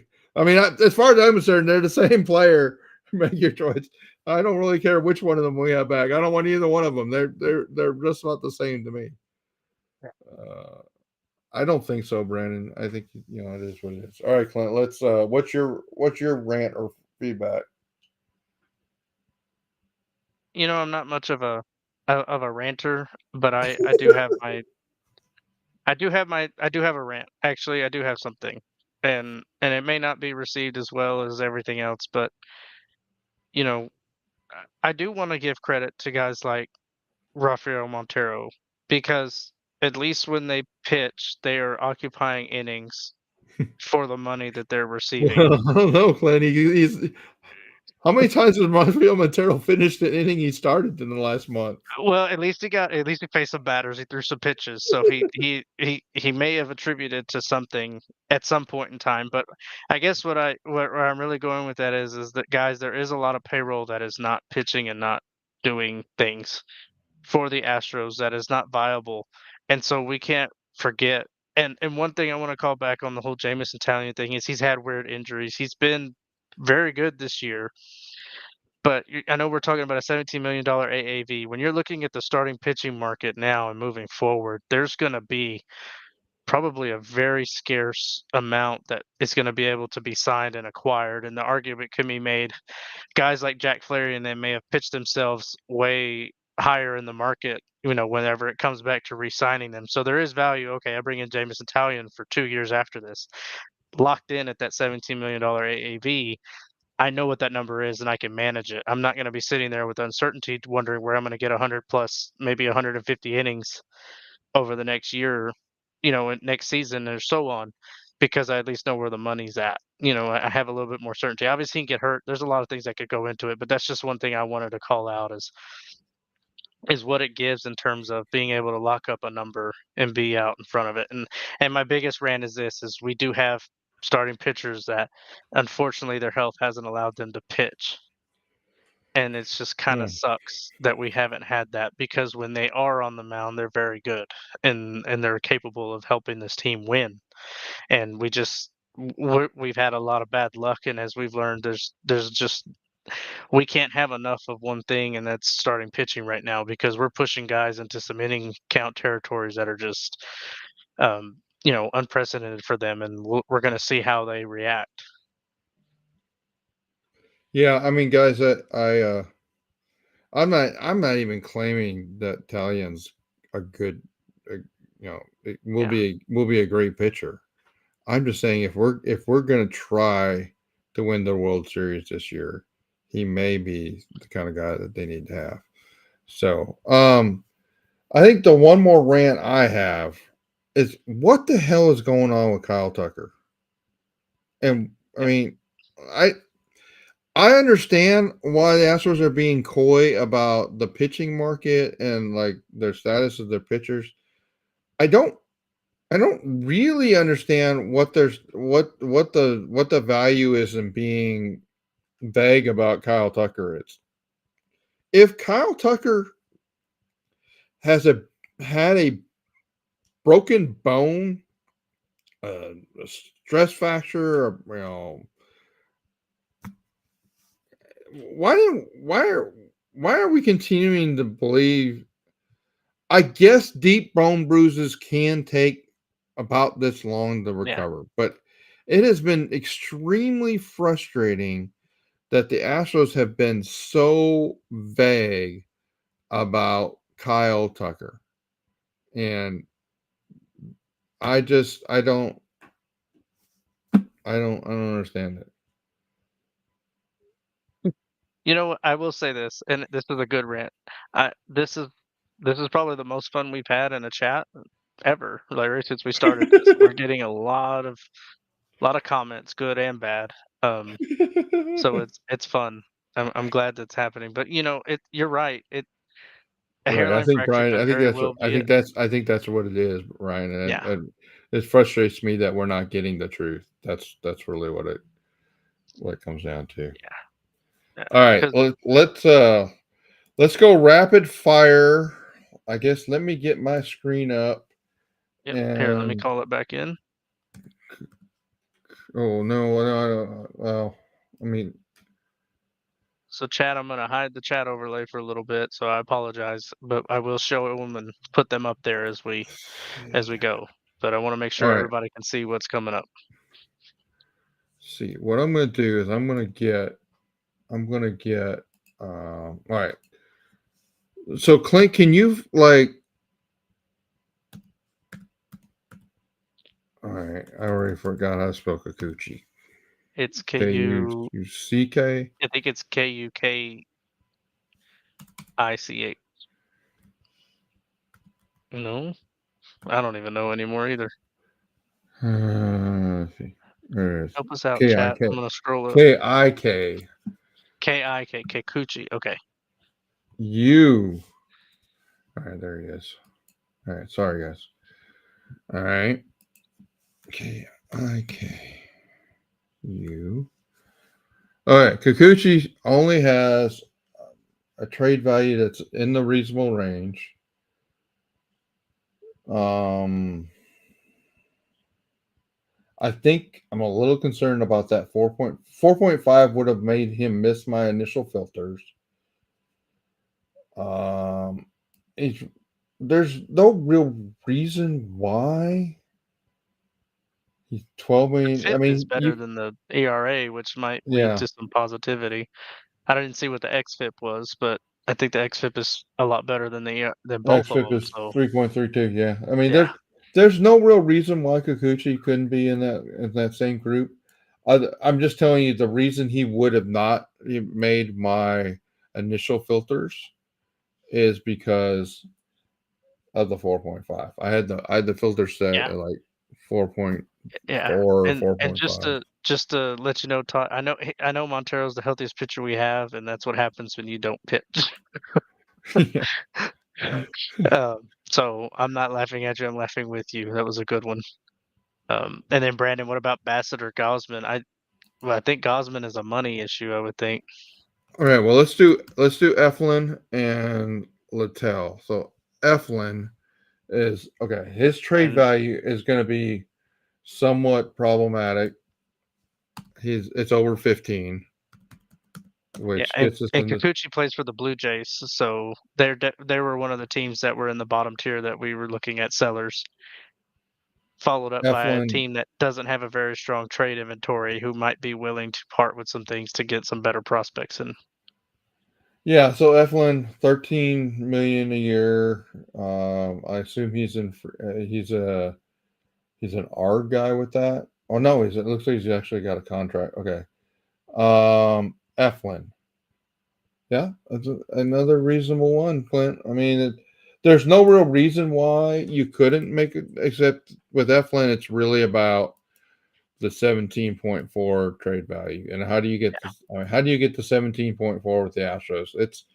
It's a lot harder exercise than you guys may appreciate. You get to that level, you're probably I don't well, okay, it's 17.4, which probably means it's like 25 to 30 Yeah, to what you really have to get to. And I just don't think the Astros are going to spend that much.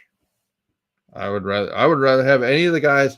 I would rather have my negative guys than that. Littell is 11.2. Um and so he's probably 15 to 20, which again, that this is the reason I have really shied away from these guys. If I'm spending that much, I want Yeah, so Littell 4.46. I mean, guys, there gets to be a point with some of these guys like, are they significantly better than what we have? Are they better than Seth Martinez? I Are they better than Dubin? I I you know, I don't know. Those guys are good.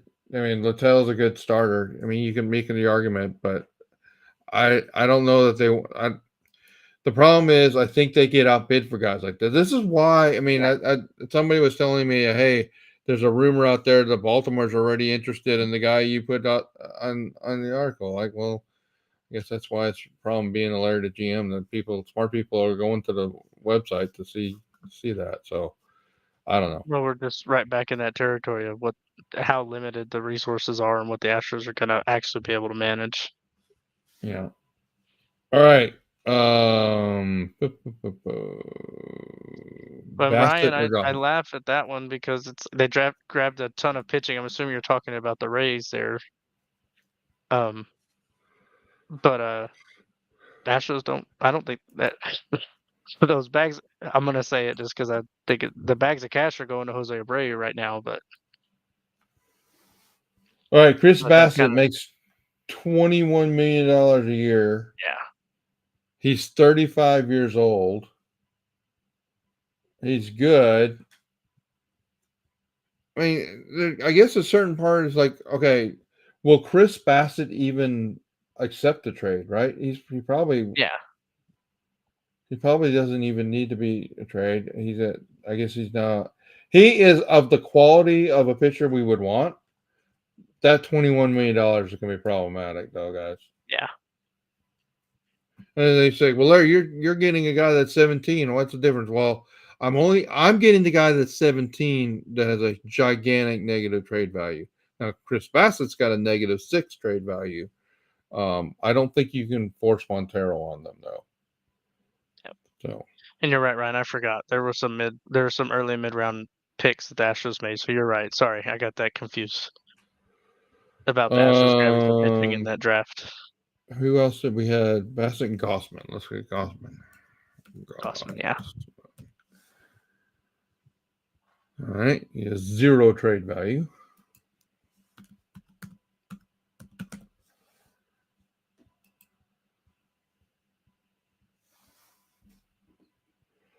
Yeah, all right. So Gossman would not have made my filters because of the 4.55. Although, again, projections say he's going to be better. Um,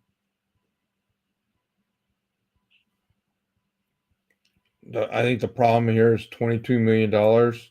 He's going to be on the payroll till 27, 33 years old. You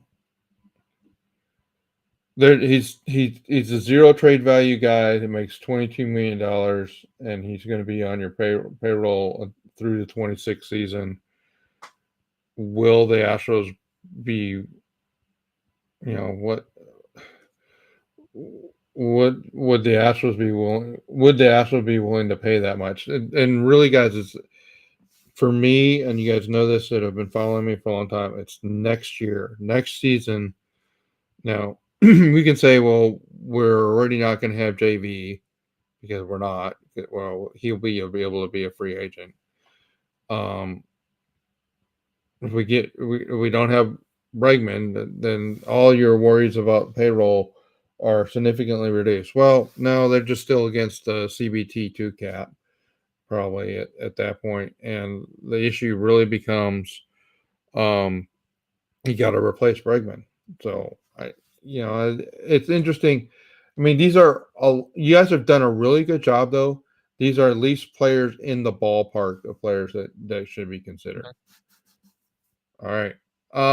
Brian, I think I'm really, really concerned about guys that are too pricey as from a trade value standpoint. Let me go back to what was. Let me go. Let me fact check myself. What was Yeah, Flaherty was 8.5 then. He's down probably a little from that. That's probably 8 to 10 is is pushing it because that probably turns into 12 to 15. I'm really worried about this market with the number of teams that want aces. Yeah, Gossman can be an ace. I mean, that's. I mean, I think that the Astros scout. This would be one where the Astros scouts have got to figure out. But again, is he a? I guess he's not a 5'10" guy, so he hasn't been there 5 years. So I don't know that he can turn down the deal. I don't know. I don't know if he's got a no trade clause in his contract. Maybe. Those are all really interesting options, guys.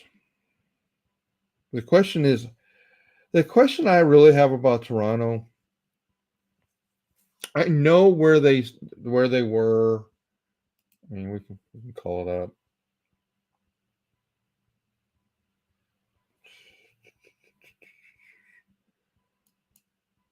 I know where they are on this list, but how committed is Toronto really? I guess the question I have for about the Blue Jays. I know they're sellers. I have no doubt that they're sellers. But are they selling with a purpose to be good next year? Because this is telling you that they don't have much positive trade inventory. It's worse than the Astros, right? So are the I mean the Blue Jays are down. Notice this column over here, guys. The Blue Jays project to have 17.1 WAR the rest of this year. That's way better than anybody else way down here, right? And this is why you guys are putting out these guys. Like they've got guys that should be good. They've been underperforming. I don't know if the fans are screaming for somebody to be taken out of their clubhouse or what, but um that team should be better than they are. So the question is, are they going to angle to be better next year? Are they going to try to angle their trade deadline this year to be good next year? Kikuchi could fall into that, like, okay, we're willing to get rid of him, but we're going to keep Gossman. I think they're going to have they're probably going through choices like that. Does that make sense, guys? I don't know about that. The Angels have Soriano and Anderson. So Soriano was one of the first players I thought about. So I think he has. I think he had slipped, but it looks like it's been pretty good.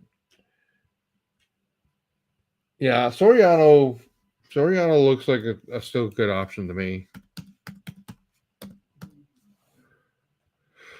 Here's the problem with Mr. Jose Soriano: 15.6 trade value, which turns into 20. I guys, I just don't think the Astros can compete with that. Clint, are you there? Yes. Okay, you got quiet on me. Yeah. No, it's okay. I'm Um, just listening and kind of looking at some other data pages and stuff, but that, like I Anderson. said, we come back to the same thing of trade values and where the Astros can go with that. All right, Anderson, $13 million. I didn't even remember what Soriano. Anderson. All right, so here's something about Tyler Anderson. This is a really good ERA, right? But that FIP 4.44, that's kind of scary. The XFIP 4.89. That that BABIP at 229. I don't want any part of Tyler Anderson. Yeah.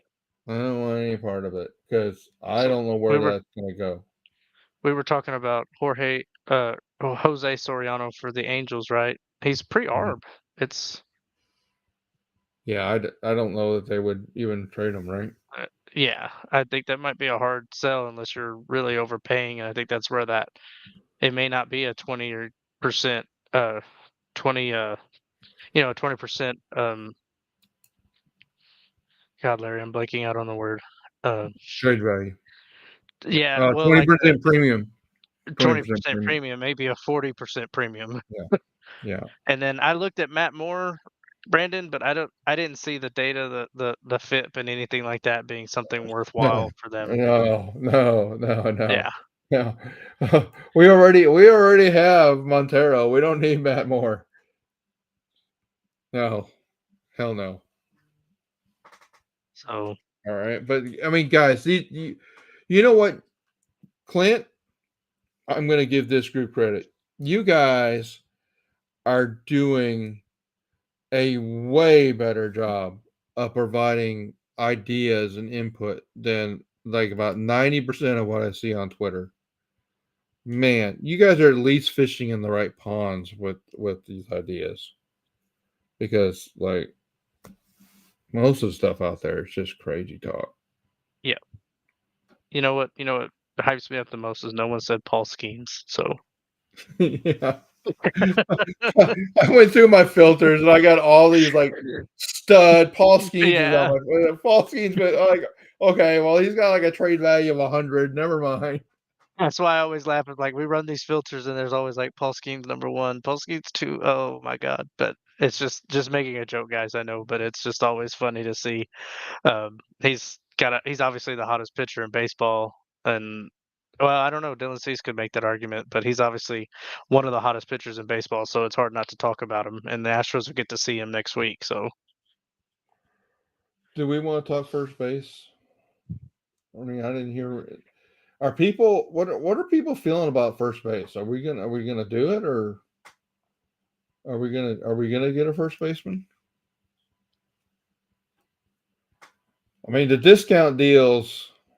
I mean, all right. So my number one trade target at first base is Yandy Diaz, but he's got a 9.7 trade value, so I might be fishing in a pond that's too deep. The problem is the other top players on this table, they make a heck of a lot of money.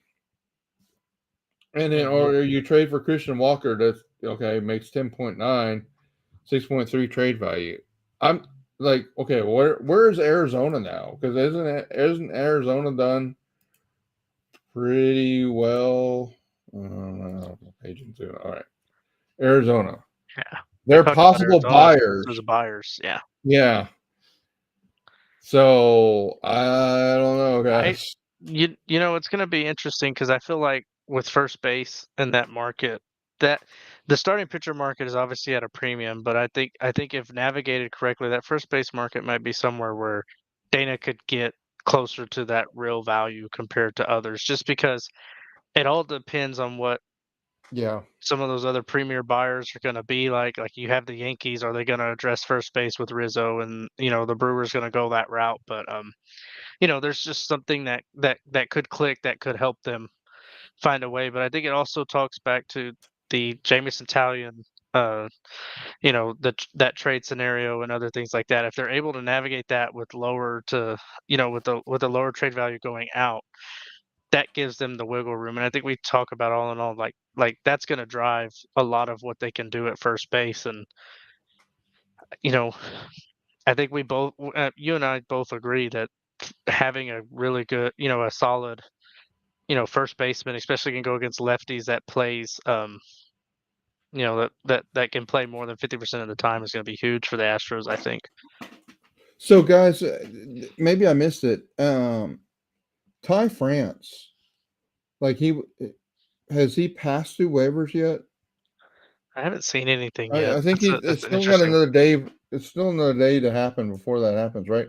But so let me, because that happened in the last week, Clint, and we talked. I guess we talked quite a bit about first base last time, and I added in this article. I added some of the players that we actually talked about on Josh Bell, Mark Canna.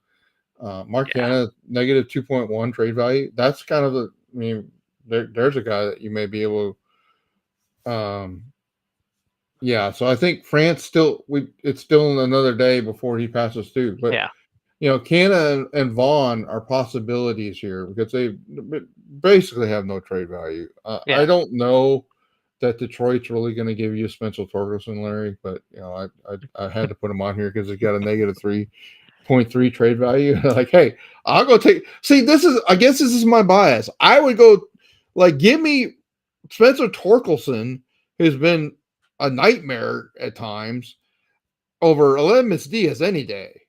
I'd go for that, right? But Ty France, guys, um, if you look at the OPS numbers, you're gonna like those aren't good, Larry. What are you doing? Well, number one, he plays in Seattle. Remember, Seattle is the best pitching ballpark. So pay attention Mhm. more to these WRC plus numbers over here. 113 versus lefties, 100 versus righties. I will take that of a pairing first baseman with John Singleton any day. So, if I can go get Ty France for nothing, as far as like, I hope the Astros have put in for that waiver. I'd be willing to pay the rest of Ty France's contract at 6.78. Now, I don't know that Jim Crane will. I mean that he's got issues. He's got a potential issue. But here's the real thing to think about is you look at the ex Woba numbers for Ty France. Ty France versus lefties, 354 ex Woba. Love that as an option. Love it. Like, give me that. Give me that. And take up Spencer Torkelson, 356. I would love that too. 100%, Brian. I would take these guys. I mean, Clint, put in that in the box Sorry, there. I was looking up Ty Francis Fangraphs. Where are we looking at? Oh, we're I talking would about. take France over Yeah, Diaz. and I 1 I agree. million percent. I Go think ahead, the Clint. beautiful part of it too is like when you have two first basemen or true first basemen. I mean, you can pinch hit at any time depending on pitching matchups. You at least Yeah. get one good chance to swap them and move and kind of feel it out. If you don't, if you got a lefty starting pitcher and then they bring in a right-hand reliever, well, I'm gonna go. I can go Singleton in that route. I can do other things, Well, and well, then you, I but mean, six we point did you have seven Dubon million is on? not that bad, You could Larry. You could literally go back and forth like Yeah, Dubon and Loperfido. I have four players that I could go throw at first base to get yeah. like I'll change my first baseman every time it comes to the plate. Yeah, and then we've kind of put Dubon back in his role of being that utility guy where he's playing a little bit more around the field, but maybe a little bit less too, which might be beneficial for him in the long run. Right, and Brandon, I think he has played a little bit there, but so at least it's a little bit of an insurance policy Yeah. for Altuve. Okay, so let's talk about Fetty because I've been asked about him before, and I don't know that I've actually covered that on the broadcast or in the here, but here the numbers here are the things that worry me about Fetty. It's the projected numbers. Like, well, why are the projected? It goes back to this 260, right? His his his 260 Babbitt is really kind of low, Yeah. and that's showing up as this difference between the FIP and the ERA. It's showing it in the XFIP. And let me get this right. Here's the big problem. So, guys, I know very few people have probably subscribed at the Trade Values website. So, Fetty's a 21.4 trade value.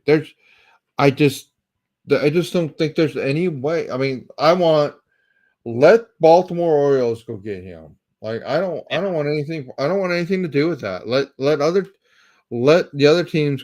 This is why I Overpay and really was yeah. picking those guys at the bottom of the market, guys, is because I want the guys that the other teams like have passed over to go get those guys. So So I don't I want anything to do with Eric Fetty. yeah. So Brian brings up, has anyone claimed Paxton? I don't know if he's been claimed, but I know when you look at the numbers from a FIP XFIP standpoint, I mean he's got a FIP of 4.96. Yeah. Um, which is playing about where his ERA is, so I would say that's probably realistic expectations. Yeah, And I guess the the record is Babbitt's deceiving. 267. Yeah, Yeah, that's no. Let somebody else pick him up. Like I don't want anything to do with that. I love Todd. He cleared because he cleaned out his locker.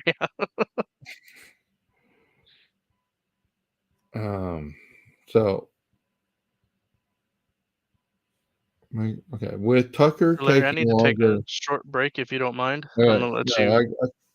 I'll talk. I'll talk with the Okay. group. So with Tucker taking longer than expected, it makes first base more of an issue to me. Plus, Myers and Dubon are not hitting lately. Okay, well, I I haven't looked at Myers lately, um, but I mean he was bad in what June. July's been better, I thought, but my perception of Myers is he's a 101 WRC plus player. So even if he's a 95, that's more than fine. Although your point is being like without Tucker in right field, the team has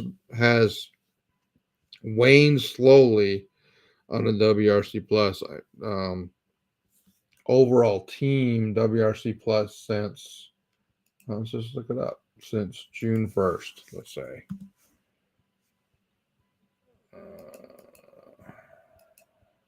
Update Astros 111. I mean, it's not spectacular, but it's not bad. It's 10th in baseball. Um, so I I agree. I'd like to get a pairing with Singleton at first base just because guys, John is just not good versus left-handed pitching. That's just the truth. And he's been really good against righties, but if we can play platoon back and forth with him versus righties and then lefties and then righties again. Um, I Tacky. I don't think anybody has claimed France because I don't think I think they have to wait to the end of the. Is it 3 days or 4 days, guys? They have to wait to the end. Everybody's getting has that period of time. Mark, if you can hear, you can give me the details. But at the end of it won't be clear who's claimed him until the time period for claims is over. And then it'll go through the league, and then it'll go through the National League. So,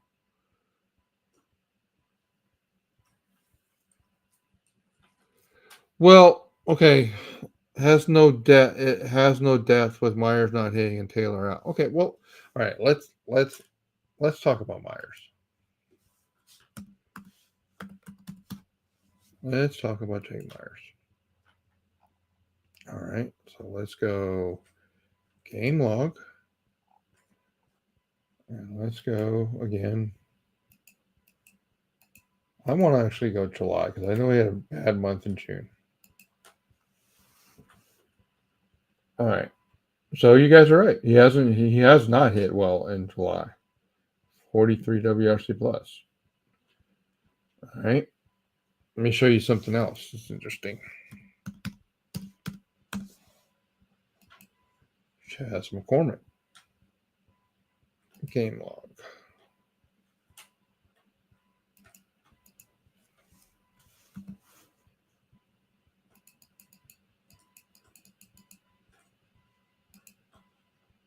Update. Chaz McCormick is a 60 and if I just wonder if Chaz in the last week has found something. I didn't hear him say it, but it sure looks like since in the last couple of weeks he may have broken out of the funk. At least I have hope. Is there a position that the Astros trade for that would shock you, like outfield or middle infield depth?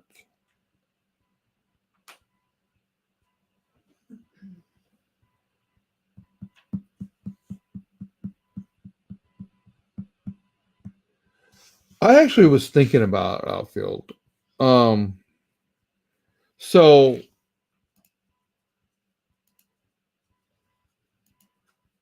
I'm sorry, guys. I'm being slow with my words because I want to actually take you down the journey. If you look at the outfield projected WAR from the outfield, see that 4.6 is the summation of everything. Now the problem is they're assuming nobody knows when Kyle Tucker's coming back, right? So I think the worry is like, okay, is it exaggerated for the WAR on the right fielder? But that's an overall higher than average. If you look at the number, it's like the second highest sum total of the outfield, um, of everybody. So why would they trade for outfield? I expect them to use outfield assets to trade away. Um, but you guys have a good point. If Jake Myers is and we just showed it, Jake Myers has not been hitting. Um, you know, it is problematic. It's problematic, except that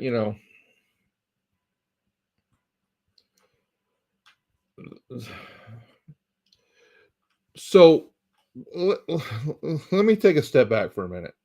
What is our goal the rest of this season? Because for me, the goal is to win the division. And this may sound this is going to get clipped by the Seattle fan base and the Texas Ranger fan base. But guys, I think the Astros are going to win this division, and they could win this division with winning 83 or 84 games and still win the division. And if you tell me that Kyle Tucker is back by worst case, I mean the tweet was like September. Like what? Wait a minute, Kyle Tucker's not being back till September. But if this team has been really really good with Kyle Tucker out and the offense not being that offense being 110 111 WRC plus offense because the pitching has been honestly by ERA really good by BIP, at least average. So if if this team just is able to, I don't, if I'm the Astros GM and I'm a fake Astros GM, I don't really panic unless I see. Guys, let's look at the Seattle line of this table. Maybe that's the best way for me to explain this. Seattle needs to buy a first baseman, a second baseman, a left fielder, a right fielder, and a DH to actually get their offense even at a level that can compete. They're not going to be able to do all that. And if they keep losing between now and the trade deadline, they may not buy anything. And I know Clint wrote on the slide that the Rangers may be buying now, and I think that's fair analysis. But look at the Ranger line across here. What will the Rangers buy? I mean, the Rangers are kind of like the Blue Jays. They should be better than they are. And you say, well, Larry, that just means they're behind us, and I don't expect that they're going to. I don't expect they're going to buy. I think they're going to look at their situation. They're going to look how buried they are in the wild card standings, and I don't think they're buying. I, I just don't. And if the Astros are able to get one of the pitching, if the Astros did nothing else other than get one decent pitcher, I think that's all they need to win the division.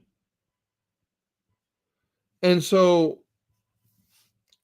because I recognize I don't think the Astros are going to get the second seed, right? So now I expect Cleveland. If you look at all the projection tables, they'll tell you that Cleveland's going to fall off. But they say that basically Minnesota and Cleveland will be in a dogfight for that division before it's all over with. Um, So I don't know, guys. I don't think it's probably as dire. Like, okay, the Astros are not as good as the 22 Astros. They're not as good as the 19 Astros, and they're not as good as the 17 Astros. But I think they're about as good as the 23 Astros. And guys, by the way, the 23 Astros were really.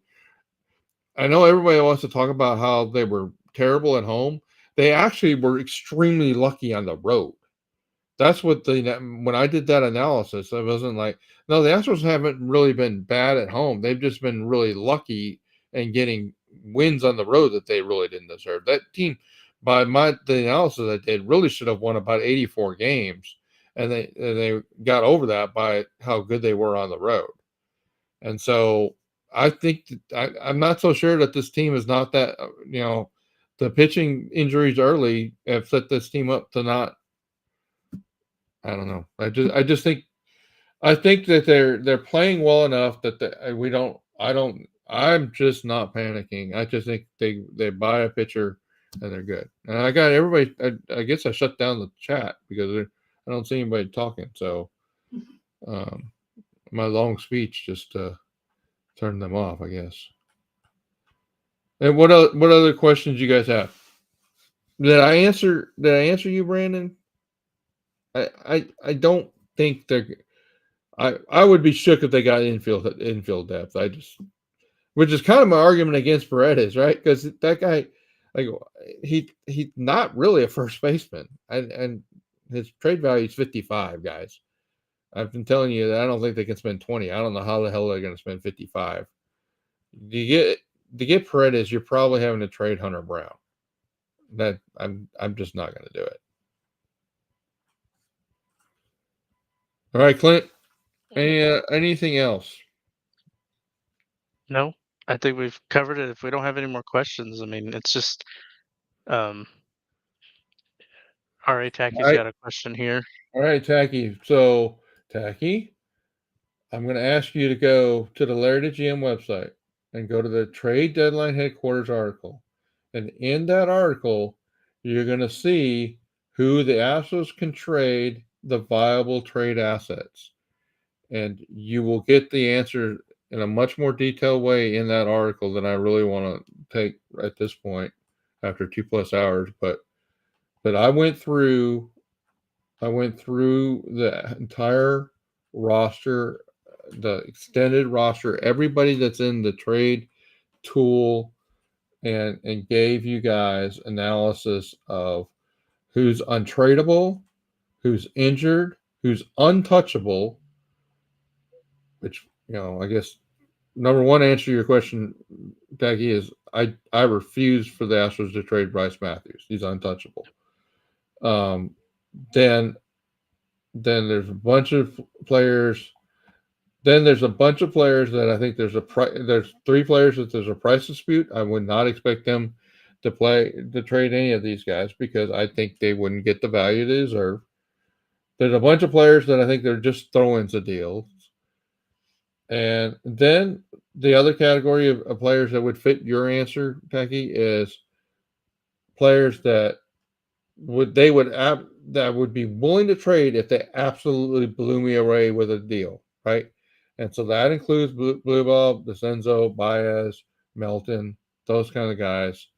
Yeah, I mean, you if you want to pay me 4 times the value of the guys in the tool, then yeah, I'll trade you Jacob Melton, but you're giving me like 100 value for him, right? And he's not that valuable. So yeah, they're just not they're just not. No one's going to pay the price I would make them pay. And then I mean, the truth of the Astro system, guys, is there's a whole bunch of players that are available, and there's players that are on the discount out. Like most people would tell you, Pedro Leon is a super valuable prospect. Pedro Leon, every one of the players in this discount group has a trade value between zero point 0.4 and 1.2, and I don't think that they can get that much value for them. And so I think we as Astros fans are so used to having a good prospect laden minor league system, and they're just not that valuable, guys. And that's part of the problem between people's expectations of the trade deadline and the realities of the trade deadline. And that's why I'm putting out articles that are refocusing us on to guys that are really negative and low trade values. So, I mean, you guys brought up a lot of good players that have really low trade values. That's why I was really honoring those suggestions. If those are the guys we trade for, we'll be able to write it up and say, okay, these guys are fit a lot of the filters that we talked about, and what they gave up in trade value was very reasonable for that. I will say this: if you watch the MLB networks, they are going to tell you exactly, Brian. A lot of the hitters are inflated, and Leon's one of the biggest ones. Um, the the MLB network and everybody's going to tell you how, and we have, how every team's going to overpay, and how, and that's why it was really important to get the feedback on the trade that just happened tonight, which was about a 20% premium. That's pretty normal. I mean, that's not an excessive. That's not the excessive deal. And when we talked about which teams, paging through it real fast, which teams could be available. Which teams are buyers, which teams are sellers. Look at the hyper buyers. There's 8 of them. Look at the hyper sellers. There's 10 of them. Right? I I expect there's as many teams really, like, if you come to the Tigers to make a deal for Flattery, I think they're going to trade them. Right? And there's most of these teams. The problem is when you put that together with the trade inventory that those teams have. A lot of those teams don't have much trade inventory, and so, um, but I think there's a lot of deals that could be done out there. But I just think the Astros have to realize they have the 24th highest trade inventory value of the teams, and that means they're not going to be able to play with the big boys that are buyers, and that's what we showed you in the slides. So, all right, guys, you tired of listening to Larry the GM talk? I mean, it's been number one, guys. Thank you so much for joining. And Clint said it a couple times, but please jump on our YouTube channels. Please join those YouTube channels. Please subscribe. Subscribe both to Clint and my YouTube channels. Really help us grow the footprint there. And if you have not gone to the Larry the GM website, by God, if you've been with us for 2 hours and you haven't gone to the Larry GM website yet, Yeah. I don't know what you're doing with your life. I mean, if I can't tell you that this is the place, the Larry the GM website is the place to be for the trade deadline. Um, I mean, you guys have seen it in every one of these articles. We're pointing out the things that are important, right? And so this is one of the times of the year that I think what Clint and I do separates us from the rest. And please join the Larry GM website. And guys, I could use your support to help pay the bills for that website. And so if you become a premium member, it's $5 a month. You become a moneymaker member, it's $20 a month, and you will get the opportunity to have a daily Astros lineup analysis, which can help you make some money on the side, Prize Picks or Bovada, or if you have a legal way to put wagers on, you can do it that way too. So, all right, Clint, I did the advertisement. But guys, thank you for joining. I Mhm. really appreciate you. Yep, we appreciate it, guys. If there's no other questions, I think we're going to call it. We'll be keeping up with the tabs on any trade news or anything else like that. There's going to be more articles coming out, so please, anybody who's watching on Twitter or X, please hop onto the YouTube, and so we just appreciate all your support. Anything you can do for us helps, and we're going to continue on this journey of providing you the best Astros content we can. So with that said, Larry, let's say So good let night. me let me say And yeah, oh, let me say one thing, Clint. If there's a trade that happens, be looking for analysis from the trade from Larry GM and potentially Clint and I getting on a video. Guys, I'm going to be at the Astros game on Tuesday night. So if a trade happens Tuesday, not happening. Trade happens Wednesday, it better happen early in the day that I can put something out, because I'm not going to really Yeah, have the access to be able to do an article then. But we will give you analysis as soon as we can, and of course that analysis will fit the modeling that we provided up front. All right, Clint, thank you. absolutely. We'll navigate that for sure, and don't worry, we're going to be on top of it. So, All right, guys, thank you. all right, Larry.